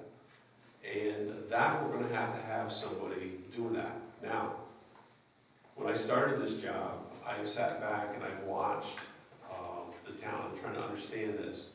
I just asked my attorney who's sitting right here, just before the meeting tonight, I've been thinking about DRI, $10 million. I'm responsible for $10 million, and to be honest with you, I don't know where it is. I know there's projects going on, and I hope that they're going well, because ultimately, by sitting in this, swearing into the seat in January, I became responsible for that $10 million. But now, as I feel more comfortable being able to rely on people around me to run this town, which I'm supposed to do, I can look forward, and I can go out and say, okay, I want an accounting, and I will do that here just in the next a short period of time, an accounting of all funds that have been spent or are going to be spent. I know that the state is involved, and I know that they have to approve things I gotta do. This is the process I gotta go through now. But I do know the need on this for buildings and doing things to improve this town. That is something, and I want to get there where it's something that's more stable. I don't know who that's going to be with. I will give a person a chance to prove that they can do it. I will be glad to coach people as they go along. It's been my career, coaching people and building teams to do this, or working through it as an engineer to get it done. I don't care which it has to be, but we will do that. That flexibility needs to be there. So I'm also not sure what a month gives, but it does give an opportunity for others to be heard, and I'm sure. But you have to understand something. If it's just rebel rousing, they're not going to change my mind. And that's all it's gonna, I mean, nothing's And gonna change. it very well be, and if that's what it is, because that is not going to be acceptable either for us going forward in this town. If we have the buildings. If we have, And yeah. Laura has the Parks and Rec, if somebody went, their meetings are there. If we have We'll find respect, out what happened in the minutes of the next board meeting. if we have respectful discussion and debate, and we make our decision there, that's what I'm looking for. That's all I'm looking for in anything that we do. But the under my people that are administration. on the board that I'm, presenting is, Yes. every one of them is involved in one of the buildings in Thai. And it's just gonna make it a lot, because I bounce out of town all the time, and he bounces out, and so, I mean, he is the most logical one to be the coach. David, I don't fight that. I don't fight, your direction is spot on with me. But I did make. And I've got a couple of projects coming up, and when I read them later, you'll see why Yeah, we need a buildings department. I just want you to know where I was coming from. Yeah. Well, I think, I value to make this short, I think Dave, you and I, and anybody from this new ad hoc committee should be at the next meeting. And we I'm should going do to this that meeting. When is the meeting? When is Tuesday, the? it'd be next week? next Tuesday, Mhm. At 6 p.m. Six at p.m. 6 p.m. Okay. I think we need to go and say, here's a proposal, Dave, I think you can present it very easily, that I just makes did. more sense, I know, but we'll do it to the committee first, because you're splitting away from that committee. Let's do it the right way. But I just did, and the committee was here. They're the ones that voiced. It a wasn't lot. the whole committee. Well, the whole committee, but, Yeah. I mean, we owe that to Laura. I haven't been there. I haven't been to that meeting either. And I was going to ask, because I agree with Tom. We should go there. I mean, that's who we are. It's not gonna change the outcome, but it's not the right way to do it. She's a member of our board, she should not have to have heard this tonight here. I thought she knew. That's what I did not, there's no ill intent from me. Thank you. So we can just do that, formalities, we'll all learn something, and we'll move ahead. We can come as a building department. You don't have to. We could pass a resolution tonight and still go. I agree. Yeah, but I don't think that it's. Let's wait 30 I don't days think and it's pass it, important. and we can still function. I mean, we can function without it, no big deal. You guys can still meet together, you guys can still do that conversation in that meeting. But if that's the case, you got what, 7 on your committee? Me, you, and the 3 that you put on, and there's 7 or 8 people on the committee. NRDC pulled out because they were stretched too thin at that point, but something must have changed. And look, I don't see anywhere where we're affecting youth with the building. I don't see that. What I do see is we all agree, and you, sir, have been one of the biggest drivers of this for all these years, as Bob said, because of your work with children and kids in the Little League, which you still maintain to this very day and night. We all know that, and we appreciate that. I'm going to give them a chance to be heard. But like I said, I am not going to put up with rebel rousing. Look, just let me ask this, if that's what you wanna do, then I'll do it. But what are we gonna hear? Who are we? I don't know, we're gonna go there and listen. We're probably not gonna say a word, we're gonna listen though, because maybe they will bring up something good. I hope they do, I hope they can, because remember what I said, I wanna solve this once and for all, get this elephant off of our backs. And it's a big undertaking, and it has been for many years, and people know it. But bykeepers, since I've been here for 2 months, you've helped me do that, because you've trailed with me, and you've steered me straight, and you've given me counsel, and you've done the things that I needed, and I appreciate that. And I'm not gonna let anybody abuse you, or this board, or this town. And I don't think that's the case, I just think the people that wanna be heard have a strong conviction, and I'm not gonna let personalities play into this. I'm gonna look at what is the job that needs to get done, and who's best suited for that, and then I'm gonna figure out how to work with that group. That's where I come from. And you know that, you and I have talked about it. Okay. So, Dave's made a resolution, and I think Heath, so you were first, did you approve? I seconded it. You seconded, who's first? Laura? Dave brought Well, it. I got He it. seconded it. I got it. Yeah, you brought I it. have somebody second. So are we tabling it until No, next no, no, time? no, or- no. We gotta vote. No, we should vote on this resolution. And who's, now, I will say this before we take a vote. Yeah, she's right, tabling this, or we're going to bring this to a vote. We just made a resolution. Because if you make the resolution, then you're voting it. Matt? I'm sorry. You're either gonna vote for it or you're gonna vote against it. It's either gonna carry or it's gonna veto. Motion's on, second. And it carries. Okay, then we have to take a vote then. Unless somebody's withdrawing the motion. Right. We And could then still it can be brought up. make the motion and still make a motion to go to the next meeting. And You can table. We can table, that's what I was getting at, we can table it, and it's still live, the motion's live, it's just sitting here until we bring it back up. And we can bring that up, we can bring this back up at our finance meeting. The finance Or do we have to put that in for 10 days? No, it's just gonna mess up my resolutions and numbering. Wait a If it gets minute. voted down, you can always bring it again anyhow. Okay, But you can table it. I just like things nice and neat. Jim, I've learned 2 things. Don't mess with my resolution. Don't mess with firefighter. Don't mess with firefighter. oh geez, I'm telling you. When is our finance meeting? 26. You want to use that as a precedent? Do we have to put that goes in the paper that we're having the meeting. 26. Yeah, It already is. It's already in the paper, we gotta have it for the moment. Yeah. So we can table it still then. If you table it, you have to give a date. No, not a resolution, just public hearing. Oh, yeah.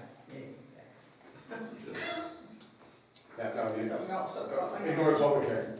If you were extending, tabling a public hearing, you would. I'll tell you what, Yeah, don't get it. cleanest, neatest way I'm gonna do this is we're gonna take a vote on it, and then we won't, and we can, understanding this can be brought back up. Because that was, Certainly can. Yes. this can be brought back up. You need white out. And whether it comes up in the finance meeting or in next month's meeting, it can come back up. Yeah. Okay. Then with that said, They, yes, they can. You can table is it. there any other, Just because I'm whining about my discussion life at doesn't this mean that point? you can't table it. any other discussion? No. Any other discussion? Okay, all in favor of the resolution, please state aye. Aye. Aye. Opposed? Aye. Nay, you want to say? Nay. Nay. Nay. Jim Miller and Heath are nay. Okay. And we'll bring this back up after we attend the next meeting, which is next Tuesday. Tuesdays. 6 We o'clock. just- Six o'clock. we just- we want to come down.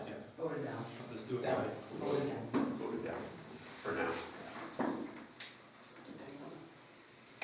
Thanks for seeing Okay. my resolution. Okay, we're gonna move on. Economic development.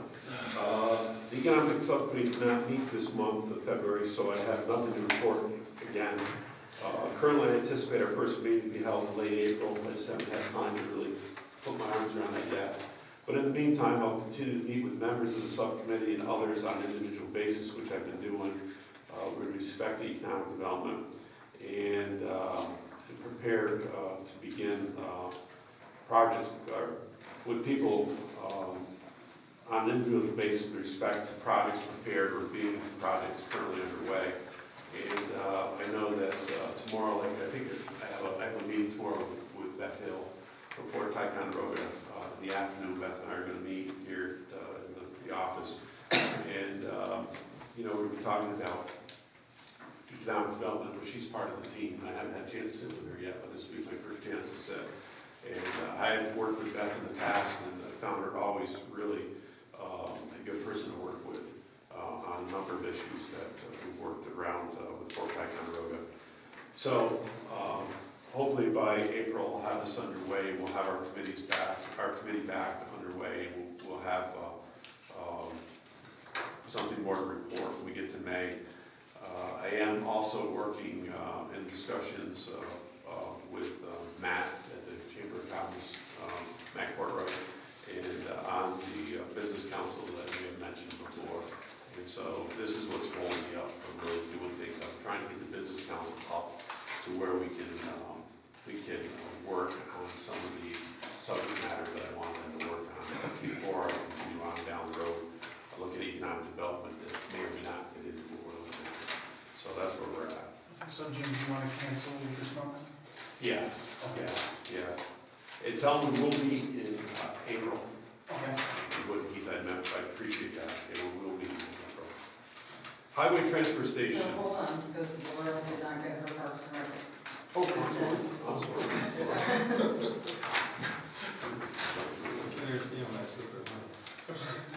Oh, that's okay. So we met, decided to change the time of the Parks and Rec meeting to 6 p.m. to make it more accessible to members of our community so we can listen to their input. We did talk about the tennis courts funding update. I felt that it would be poor management of our budget if I put any more money into that. So hopefully, I've been trying to connect with Patty, but she's been traveling a lot, so we've just not been able to really connect. I'm hoping to maybe come up with a plan for funding that project, because I know it was very popular for families through the summer. The other option we discussed was potentially changing the plan, maybe not completing the whole project, just modifying it. So, we also talked about the ice rink student signage. We still haven't heard anything on that yet. Students from the high school are gonna create a sign for the ice rink. And then rule signage, Katie was waiting for the town insurance information to move forward, and then today we did get some information on that rule signage. We're just waiting to hear on the insurance piece of it for whether or not It's on there. it is in the, Yeah, what she sent us today. okay, I guess I didn't see the next email, because I was just wondering, with our insurance, are they okay with us lending the ice skates? I'm sorry. Yeah. Yeah. I just didn't know how that was gonna, They need to. if NRDC was keeping it insured, or if that was gonna be under the town insurance. That was it. I know there was a doorknob that needed to be repaired. Were you gonna do that, Dave? What's that? The doorknob on the ice rink? It's fixed. It's all fixed. Thank you. The kid that broke it, the parents bought a new one. Oh, okay. Put it in. Good job. DJ knew him, and he knew him close. Yeah, you were right there. He was right there when it happened. Yeah, but he went to the parents and approached them. And then there's also discussion with the Little League field. There's a grant, a New York State grant for a new playground, so there's possibility for that, as well as a pavilion that they're actually working on the grant. But I think that's gonna fall under youth, This is human resources. this is a pavilion. Yep. I got her 2-3 bids on it, to put it out, so. Yeah, so they're working on their own We're waiting for grant the grant. process. See it? Oh, I haven't seen him. Did I see it? It's going between the tennis court and the I heard it. field, but I gotta fill it all in, because it's all low. So now we're working on what the layout for the playground will be, and then we'll present it to the planning and zoning board, make sure that everything is, 'cause I know there's a lot of history with that ground, the Little League field, so. There is. It's the old black ash part of it. Yeah. So, yeah, we'll we'll talk with planning and zoning board and see what our steps need to be. Yeah. So just working with Little League a lot for our youth with Parks and Rec. We're getting ready to start up the season, you know, and it's, I'll mention some things in a few minutes here for their youth. Anything else? Okay, let's get back in the right order here. Thank you, Tanya, for that.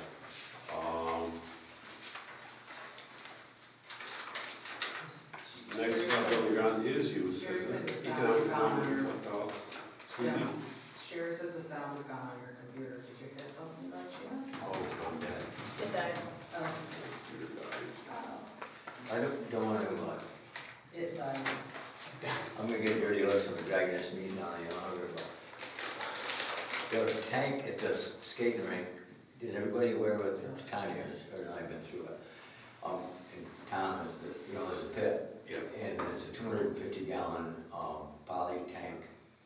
And you just pump it, there's no electricity, there's nothing to it, but the water, with the topo down there, I had to raise it, anyways, the water's going into the pit, raising the tank.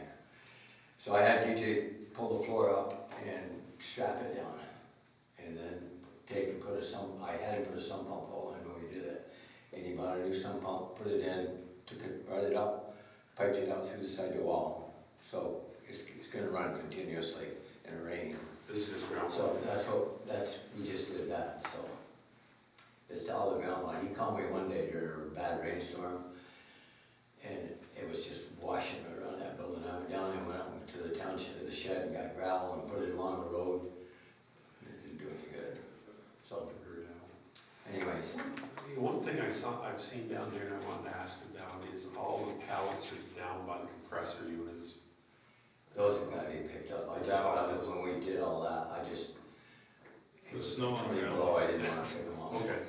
I'll be glad to come over there, there's pair of gloves and help, get rid of them, put them on the truck. Now in the spring, we gotta redo that whole thing right out that line down through there. I mean, it's, Dave, is there a date for that to be taken down?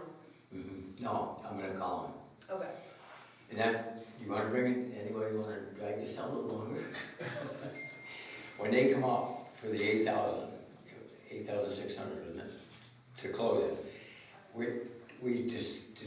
said that Jason and Bill are gonna be part of it, and I'll be there, but I'm not gonna be around here forever, so I think we should hire somebody to get down that day that's gonna be like Ash maybe, pay him for the day, or Bobby, he wants to get in.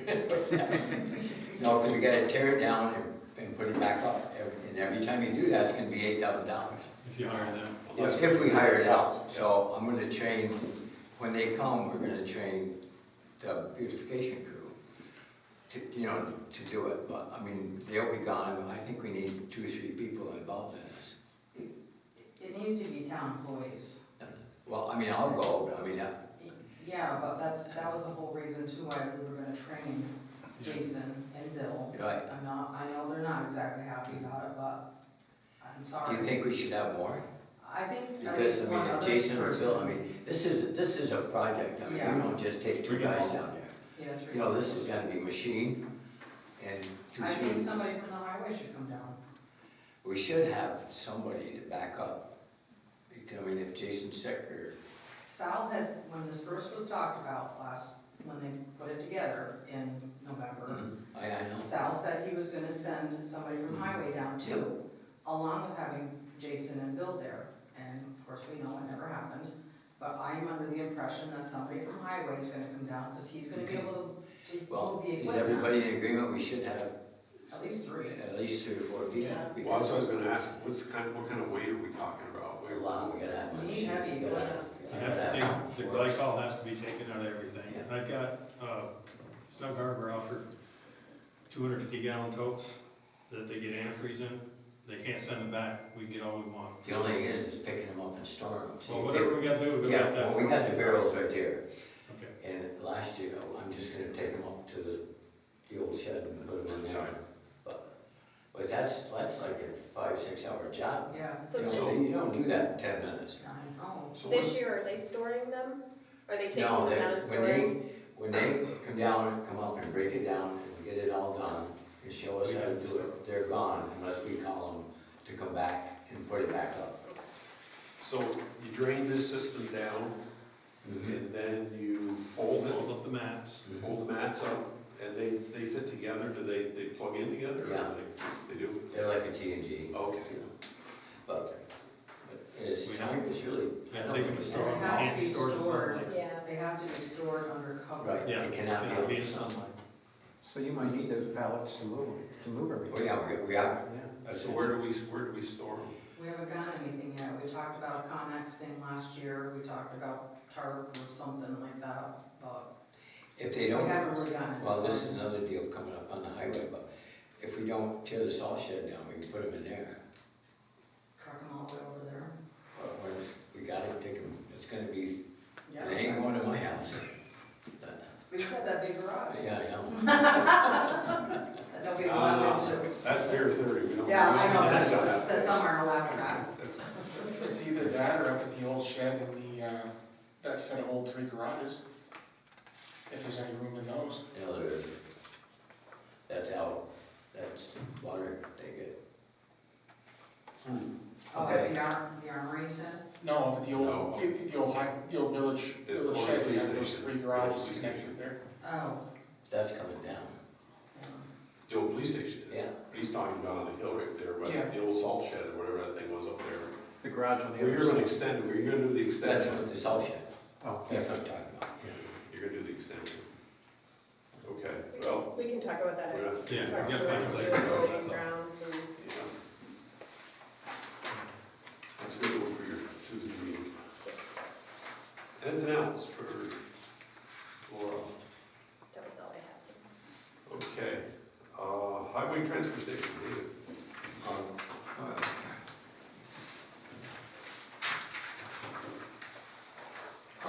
Mark, excuse me, Mark Barber came with some concerns about the snow on the sidewalks and everything and access to the buildings and stuff. And I explained it to him that Sal had 2 trucks down and then one had gone to the state and the sidewalk plow was broke.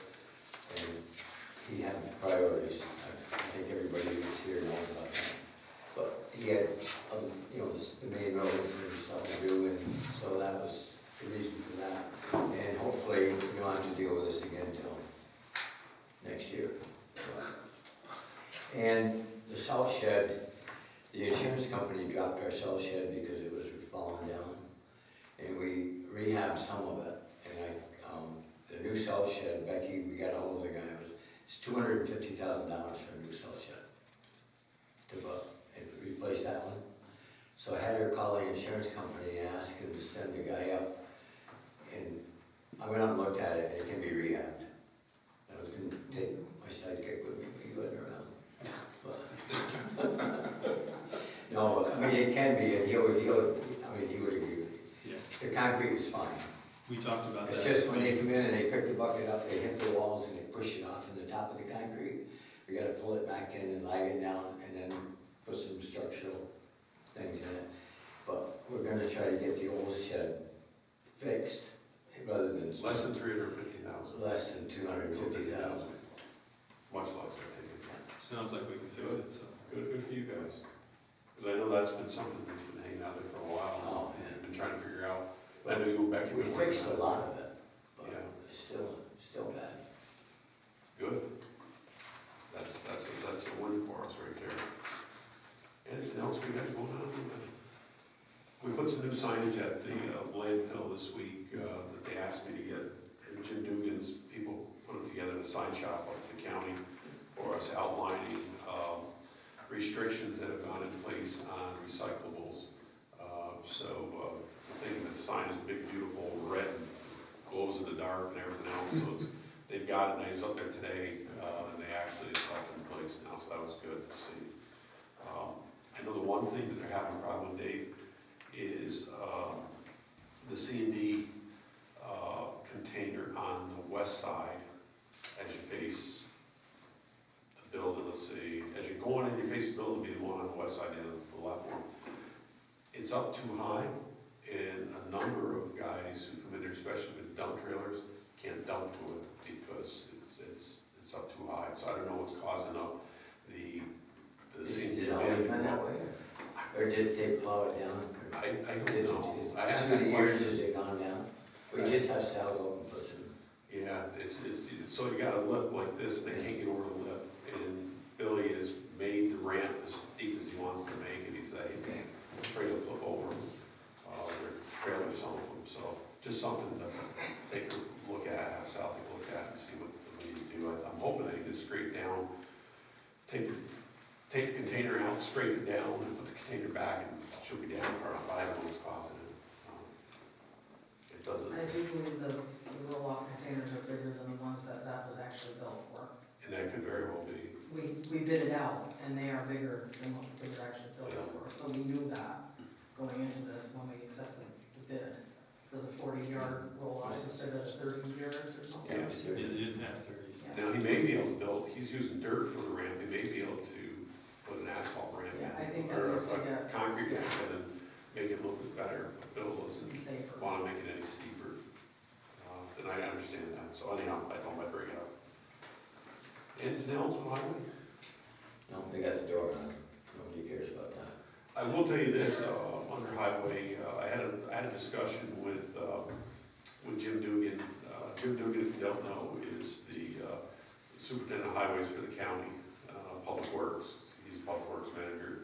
And he has some big projects here coming our way. This summer, there are 2 culverts on Baldwin Road that have got to be replaced. And he told me, I know before you asked me, he says, I got to be able to do this. I think we figured out a way we can do this with only half a lane, with 1 lane shut down. Because we got to have, it's a dead end road, we got to have a lane coming back out. There's no other way to get out of there, especially as an emergency. So he understands that. So he's going to make sure that whatever they do, they make sure that we know about it ahead of time and that they set up to be able to do this so it doesn't affect traffic. Ask Tanya, do they call every time there's a road shut down? Do they call and tell you to put it in an Everbridge? No, They should, they should. because about 4 or 5 years ago, we had an ambulance run and we went over to John Street and I started to turn up and they had the road tore up. Well, he knows about it. But anyway, they had the road tore up, we couldn't get there, the guy died.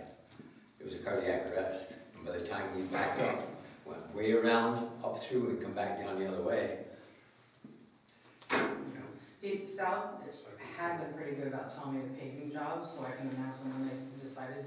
But I'm talking about the county or somebody, that, you know, like County's dead never end roads. never told me. You should bring that up. I will, I've heard If several. they, I mean, I'd like to know anyways, because I'm on Baldwin, but, yeah, he can contact me with any of that, so we can make our residents aware. He made a point to seek me out and tell me, so I think Jim's gonna, I'll make sure he knows that, we need to get on Everbridge, you give people time so they can set up for that. If not, I That's a haven't, good point, Dave. I haven't emailed to him anyways, because the lights on Tower Avenue seem to be staying on all day and all night. Yep. And the second thing, Jim will be down shortly. He and I are going to walk through, and any of you are welcome to go too. We've got to take the bridge out, as we know, on Main Street next year. And so I looked at some of the mapping of the project already with him, and it's pretty detailed. He's coming down so we can walk through what they're looking at for a process now. I want to stay on top of that, because that is really going to, it's going to split the community in half, and for a while. And that's, you know, so we got a lot of thinking to do about emergencies, like Dave said, seconds count when you're dealing with cardiac arrest, and we know that. But also with fire, you know, how we're going to do it. Either way, you got to go around, and so we put equipment here, I don't know. We're going to have to figure all that out. But he's going to be down to help us with his part, so we'll put that on our highway. And I mentioned this one thing also, with what is going on with the transfer station, we're short of staff. I have not seen Sal at all in almost 2 weeks to ask him what he is, because the guys have to bring the cars and money down to me. We can't leave one guy up there by themselves. Oh, This guy's leaving at 2:30, something needs to get figured out, yeah. so what do you want, what are you asking? What was he gonna be putting up there to help them, to staff Is them? Paulie back yet? No, so it's just John and Tim, or Bill and Tim? I don't think we're going to see both for a little while. Yeah, it needs to get decided what's gonna happen. Yeah, because with things that they have to do for their families, they can leave sometimes with one person there, and times says we're going to shut down, and we don't want to do that in the community, so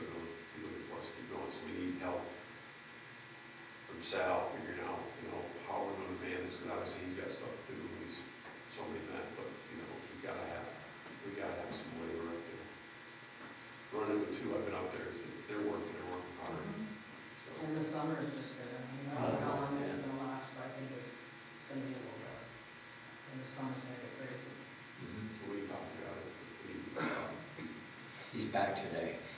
Oh, yeah, okay, I'll go see him in the morning. okay.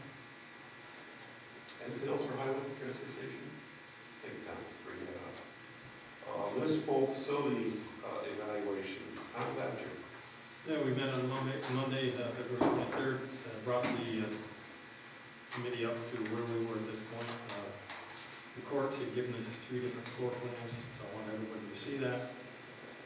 Discussions about that were pretty good. We discussed what the building needed at this time. There is things that need to be done on the building that just need to be done before things get in trouble, so that's something we gotta work on too. The big thing is options and funding. We were talking about the courts up there. It's not a real favorable thing to a lot of people. Jim and I have not discussed it, talked about what's available, what's options for us and stuff like that. So we will not have a meeting in March, but we'll have the next meeting in April. We'll get that information so we can, what are we gonna do with the building? It's what boils down to now. That's the question I'm asking. We can discuss that and we'll get with, what's our options? What's our options in the county? If anybody wants to have an office in Peckham Road at the county level, it's gotta be somebody's taxpayers funded. But anyways, we can do something with the space, but we still can't let it go. So there's a few things that need to be done and there's other things. So right now, that's where we're at. I did talk with Tim Pierce, you know Tim, he was Judge Pierce with me for a very long time. And he, like myself, ran for supervisor this term, and he's a supervisor of Lewis. And he's also just retired as the head of the VA here in Essex County. So I talked to him, we asked him to town. Yeah. He says it's a great idea. He says the problem we've got is because they wanted to do away with this being the VA. They wanted to do away with Westport and stay with Plattsburgh and Malone, and I think he told me Saranac Lake area. They gave up Saranac Lake area to save the Westport Clinic. And so, and then he said, to be able to get something like that from the VA, so you're gonna have a very difficult time, to be honest with you, he said. Only because it means they're gonna have to adjust their services in the system. When they adjust, that means they shut things, he says, to be able to give that. They won't grow any, he says, so they have to stay with the same. So what we asked was, if the VA wanted to rent that whole upstairs, we'd be the southern Clinic. clinic. That would be great, Yeah, yeah. you You know- recognize we have a lot of people Back that. a number of years ago, we were looking at the old Rite Aid building, I think we asked you, you can't rent to any other than the government agency, right, or an entity that, No, you have to deem. I mean, if we can't rent Well, to, there's not a flat answer. But generally, you have to deem the building surplus.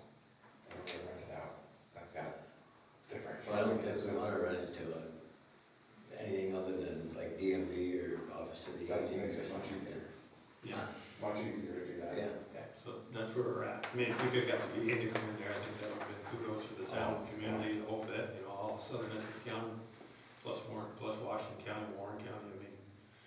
But you got that, but Jim, you got that out there. Yeah. And he talks to other people, so who knows?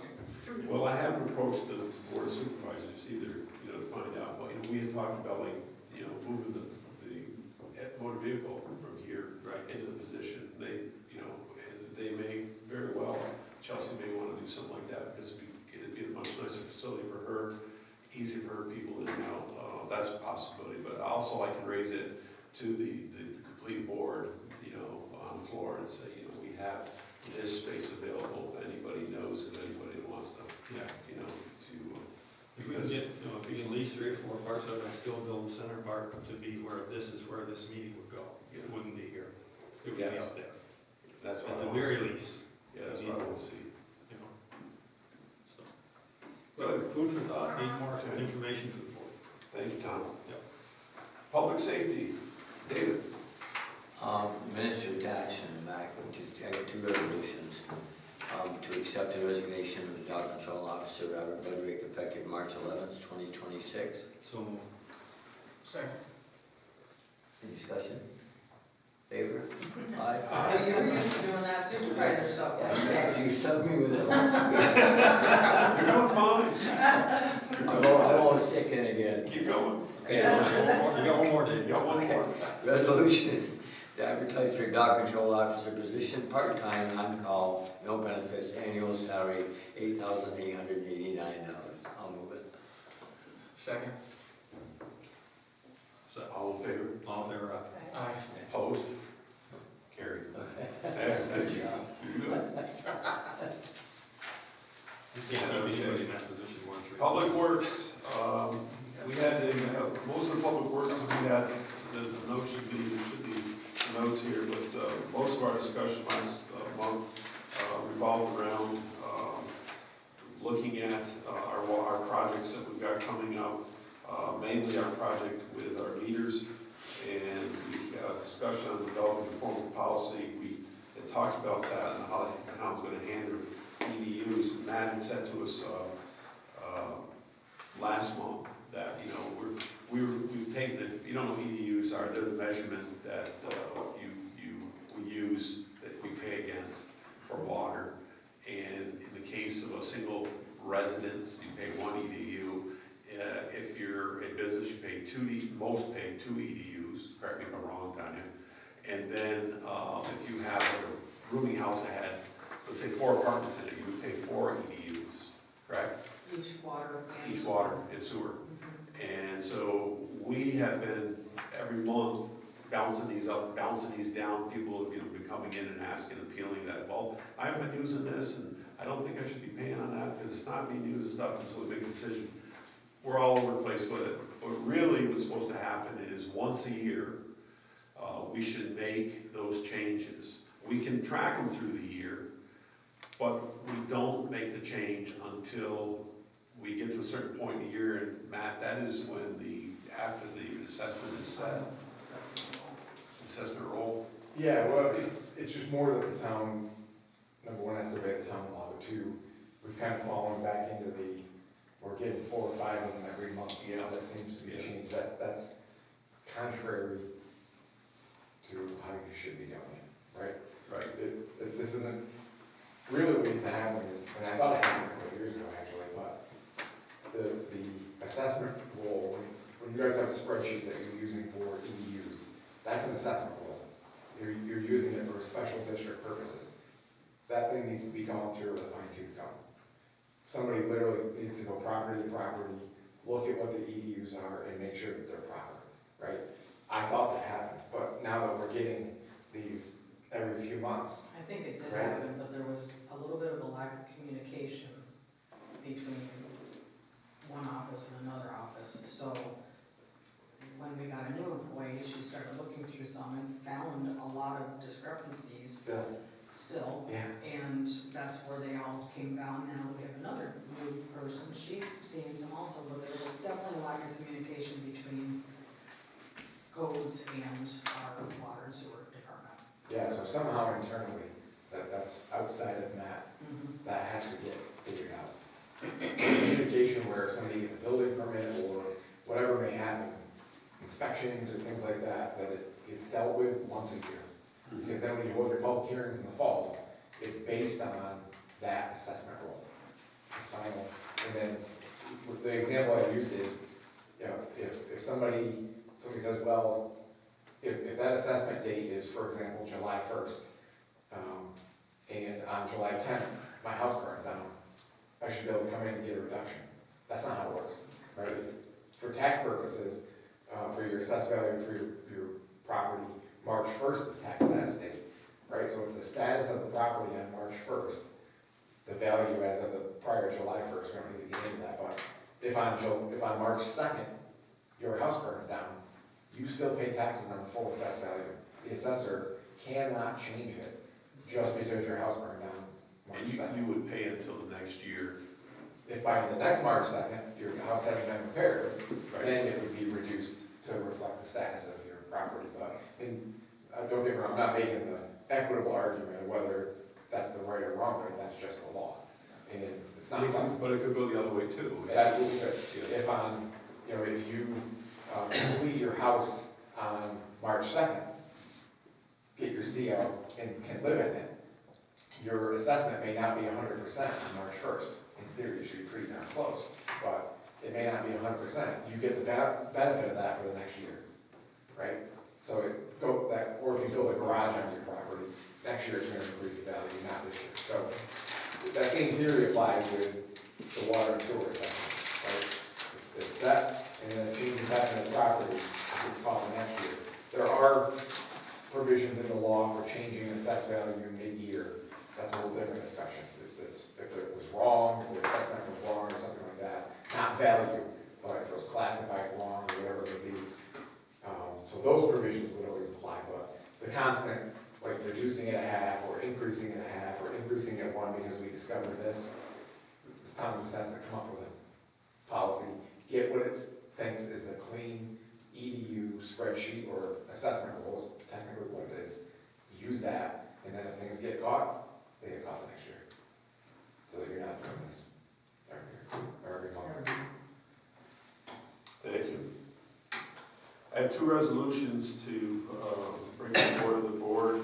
The first is a resolution to send Derek Fleury and Colt Russell to New York State Rural Water Association's annual training workshop at Turning Storm Resort on May 18th through May 20th. The total cost of training is $930, hotel costs are $932, for a total cost of $1,862 plus mileage and meals cost. I have second by Laura. Any discussion on that? I know Turning Storm, but I'll tell you what, they haven't been in business, and I spent my fair share of time at Turning Storm. It's one of the places they love to go to only because it's comfortable. Of course, we like to have to do stuff after work, you can, so. But anyhow, any discussion other than that? Okay, all in favor? Aye. Opposed? Carried. The second resolution to authorize the town supervisor to enter into a contract with Wright Pierce regarding the proposed scope of services and fee for engineering services for the town's vulnerability assessment and emergency response plan update for a total cost of $17,000. May I have somebody move that? I'll move it. Second. Any discussion on that? That's for our plans. We've had discussions with them. All in favor? Aye. Aye. Opposed? Carried. Next subject we've got is Human Services and Youth. And Laura, that's one of yours. So we have a resolution in the support of the Ticonderoga Little League's grant application for securing funding to build an open-air pavilion at the Little League Park. I'll move it. Second. Before I ask for discussion, I want to read to you something I wrote. I received a letter from the Little League, and specifically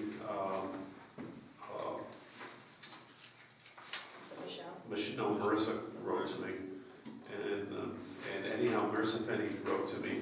And so what they're looking for from us isn't funding, what they're looking for is our support to this, because as they write that grant, our support is very, they actually asked for my support for the office of supervisor. I said, let me take it to the board, put it in front of the board, I said, and get them to agree to the resolution. I says, and then we will all sign it and give us up. So this is on town letterhead. It says, Dear Marissa, thank you for your recent correspondence on the Ticonderoga Little League's project for designing and building an open-air pavilion adjacent to field number 1 and the tennis courts. Your group's initiative to provide a shaded gathering place for children, families, and the elderly is commendable and greatly needed. What we really appreciate about this project is where it comes from. This project wasn't something your group thought of, rather it was a suggestion provided by the community in your end-of-season community survey, which you started last year. For the first time they had a community survey to put out as an organization. I thought it was really good. This sharing information and the consideration of other ideas is what's helping strengthen our community, so thank you. And that's, I truly mean that. This is information and the consideration we're giving to each other. And that's why it's important, as I said earlier, Tom. I want you to know that the Ticonderoga Town Board is appreciative of the time, energy, and work which you, members of the board, coaches, and players have been making this youth sport such a success, not only for our community, but more importantly, a success for all the children who play on all our sports teams. We wish you the best of luck with this grant and look forward to the completion of this project. Let us know if there's anything we can do to help. Best of luck, the Ticonderoga Town Board. And I've got all of our names here. I've signed it. And at the bottom, my new letterhead says, "We are the Sentinels." That's who we are, guys. For good reason. And, it's about, we're the protectors, we're the ones that watch over things. So we are the Sentinels. So I'm going to send it down that way. If you guys assign it above your name, however you like to sign it, is fine. And I will get that back to her. That's a $50,000 grant. Yes. I know a little bit about the grant because I've been looking into it. So I believe that a council member might have to be part of actually applying for the grant, from my understanding, when I was reading it. So I've been in contact with Marissa and Michelle, so. You have to set them because the grants have to come to the town. Yep. So if you're on the board, you're on that committee, you're also. I think actually when you apply for the grant, there's a section to check it. Yeah, you Your just want town to make is sure if there's a match or something, that has to be approved Right. by the town board before we approve that application. So this is just a support, not necessarily the application. Yeah, this is just support. That's what they asked for in their Not letter. a vote. I've got a copy of Always the watch the letter. match. I've got a copy of their letter here attached, and that's what they need. It's just in support of their applying application. Well, thank you for You your, read it, yeah. thank you for your support on that. And, just before anything else, what you got? Did you do it all in favor? Let's see where we at. What's that? Or did you do it all in favor? I don't think we did all of it. Oh, I read that, yeah, I read that. Didn't I? Okay. All in favor of supporting this resolution? Aye. Opposed? You're probably correct. It's getting late. Okay, carried. Okay. Human Services. Heath. The seniors' first meeting will be the last Wednesday of April. They're coming back together. Good. So that'll be so once we have that, I'll have a report for you for the first town board meeting in May. Okay.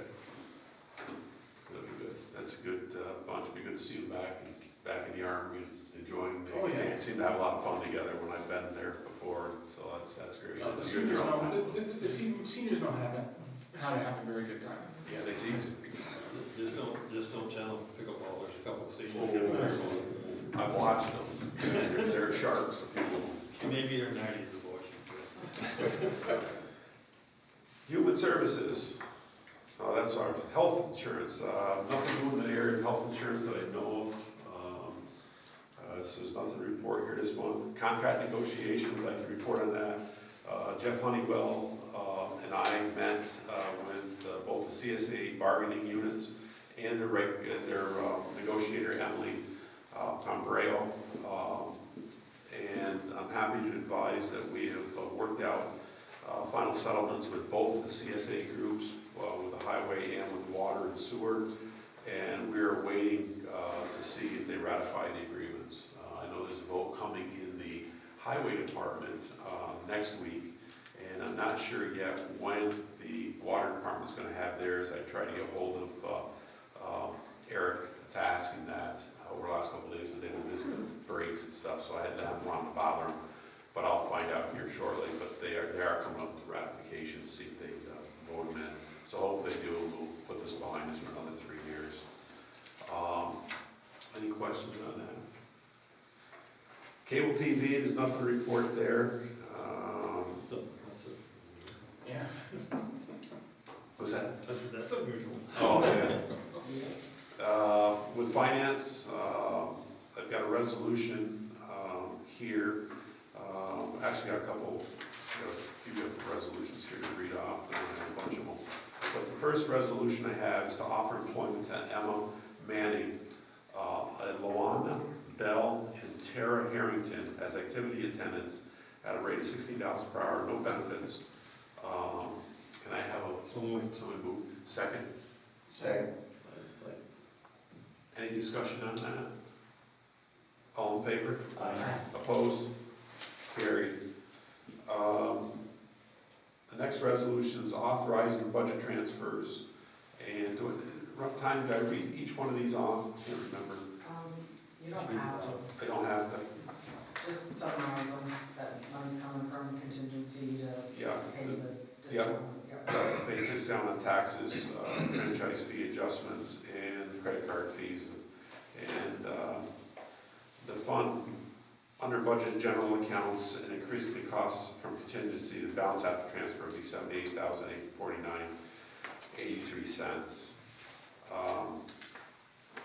There's one more on the next page. And then the fund under budgeted highway accounts, and increasing costs for contingency, the balance after transfer would be $11,080 even. So moved. So move second. Second. Discussion on that? Any questions?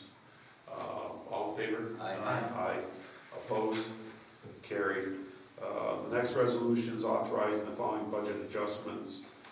It's basically a debt service principal bond, $125,000, debt service interest bond at $1,777.15, and it's funding under the budgeted accounts by fund balances. I'll move it. Second, No, I'll second. discussion. All in favor? Aye. Opposed? Carried. Resolution authorizing the following interfund transfer. The fund intertransfer, no, where's my phone? You know what, I'm gonna say this. Give me 1 second. It's going wrong.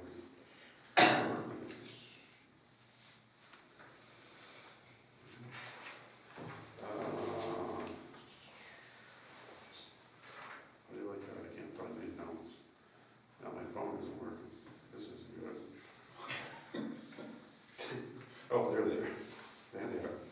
The reason I'm putting them up here is that I'm learning the abbreviations for everything, so I can say that. So as we go down through this one, this was authorizing the following fund balance transfers from the general fund, general interfund transfer of $7,907.31, and then from the capital projects, the Chilton Eagle Lake District award at $7,907.31 transfer funds. So we're transferring those funds from the general to Eagle Lake Water Project. Can I have someone move that? I'll move it. Second? Second. Any discussion? All in favor? Aye. Opposed? Carried. Resolution authorizing the following interfund loans from the general fund, the general due from the other funds, there's $25,242.02. And then from the capital projects, the airport apron expansion that Tom had mentioned earlier tonight. Tom, that's the expansion that's going on right now. That's not the west side taxiway, is it, or is it? No, This is just the phase apron. one, which is moving the electric lines, the area for T-hangers. They think moving that and getting the property ready for T-hangers and putting in 6 more tie-down areas over by the fuel. That's what the Yeah, transfer and that's all is. reimbursable later, but we have to pay it up front. Okay. Yeah. So this is transfer funds from the general to the airport apron expansion ground, underfunding is received. And as I said, it's $25,242.02. Can I have somebody move that? You have another one right after it. Same No, one? no. Oh, okay, I'm sorry, that's okay, received. And then we have the water district, that's what you're talking about? Central water due from other funds, that's $550. And underneath the capital projects, the water meter project due to other funds that are needed are $550. So transfer funds from central water to the water meter project under funding is received. I'll move it. Second. Discussion? All in favor? Aye. Aye. Opposed? Carried. And I guess that was, You know, he's gonna send out that. No? Just saying, Oh, I thought you were, oh. Oh, you're just listening? Oh, I don't know what you guys do. there's something wrong with you. Show that to Matt. Keep moving. And I think that's all for finance. Thank you, David. I was feeling sorry for you sitting there all that time. I said, you've been waiting. Okay, finally, we come to other business. And other business, we have 4 resolutions I need to read. The first is to publish the annual notice concerning the examination of inventory and valuation data per section 501 of the real property tax law. Can I have somebody move that? And any discussion on that? Second. Oh, second, I'm sorry. Second? Can I have discussion on that? So, all in favor? Aye. Opposed? Carried. Resolution to pay the abstract. I'll move it. Second, someone I'll else? second. Any discussion? All in favor? Aye. Opposed? Carried. Resolution to accept the meeting minutes of February 12th, 2026 Town Board meeting and the minutes of February 26th, 2026 Town Board financial meeting. Can I have somebody carry that and move it? Second. Second by Laura. And any discussion? All in favor? Aye. Opposed? Carried. And finally, the resolution to accept the supervisor's monthly report is submitted. I'll move it. I'll second. Any discussion? All in favor? Aye. And opposed? Carried. Tanya? Just a couple things that we finally have satisfied the town and county, the town portion of the town and county warrant for this year. Normally, I satisfy that by at least the last 7, 8, 10 years, the first week in February. This year, it was the last week in February, so I don't know what that is all about, but that's definitely a different trend for getting our abstract, our payment of the warrant satisfied. The rabies clinics have been announced for the 2026 season. The first one is actually March 24th in Westport, and then there's probably 6 others, but the one in Ticonderoga will be on September 8th. And just to note that we're still looking for summer counselors and some lifeguards, but the applications should be in by tomorrow. And the other thing that I do want to make sure that we bring up is the custodial position in the town. Part-time, full-time, advertising for another, what are you doing? Because that's, Yeah, I know that we we can talk about that. Yeah, we need to talk about, Dave's been looking at some of the financials of it, we can talk some more about it. I think that, I don't know, David, on Street View, but I don't know. Well, everybody's got it, I think. I mean, Tanya and I talked about it, the difference in the, Yeah. you know, in the, You just can't afford it. I know. That's a big about, number. That's a big number to have to find. yeah. But, as an alternative, the library has somebody come in and do theirs once a week, or, once a week. And, they're gonna go over and look at the police station Monday morning with, Adam. And he's gonna go through and show him what he expects. And then they're gonna give us a price on doing it. Yeah. Weekly. How often is it being cleaned now? Every 3 days a week. So you're gonna cut it down to once a week and, No, just, I said, she asked me, and I said, that's up to you, guys, between you and Adam. If you think you need to do it Monday, Thursday, and Sunday, or, and I said, somebody has to be there. That's the only drawback, you gotta have somebody there. And I said, talk to Adam, and that's between you, it's nothing to do with me, it's none of my business. When they do it, as long as it's kept clean and Adam's happy, that's all that matters. Does the library use private service, or do we do that? No, they have to, The library uses a private service, and it's Yeah. been somebody that, I don't want to get into personnel stuff. They use somebody separate. Okay. Is this something that we want to bring up at the at financial? the finance, yeah. But then we'll have Once they go over with Adam, then we'll have some dollars to talk about. I have no idea Okay, what we're talking that's about. fair enough, fair enough. yeah, I think finding out how much it's gonna cost extra for that person too, to come in separately as opposed to having full-time. That's it. I didn't think it would cost that much to go from part-time to full-time. Wow. That budget looked like it was including the possibility of, for taking benefits too, I think. Yeah, there was a lot of If you It's are. not about voting, not amount. Right, but I think she was. If you're full-time, you going to can. take the benefits, is that, that's You what. can, it was. Yeah. yeah, budget for it, because anytime you can, one of the, as long as you do it within the Try time, to do the right thing. the right time. Okay, we're gonna table this then for future discussion, when we meet for our financial meeting later this month and other business also that day, and we will take that up at that time. Tanya, anything else? No, that's it. Matthew? Just a couple of things, you guys come in. The town did put out an RFQ for engineering services again for the Chilson Eagle Lake water. Hannah should have that, so Jim, you'll need to get a committee together to interview some firms. I don't know how many responses there were, but we gotta go through the interview process, so we can satisfy the. Is that just for that project? Is that for, Jim, I could be for the whole town? I mean, for Okay, Tom. anything? No, no, it's just that project.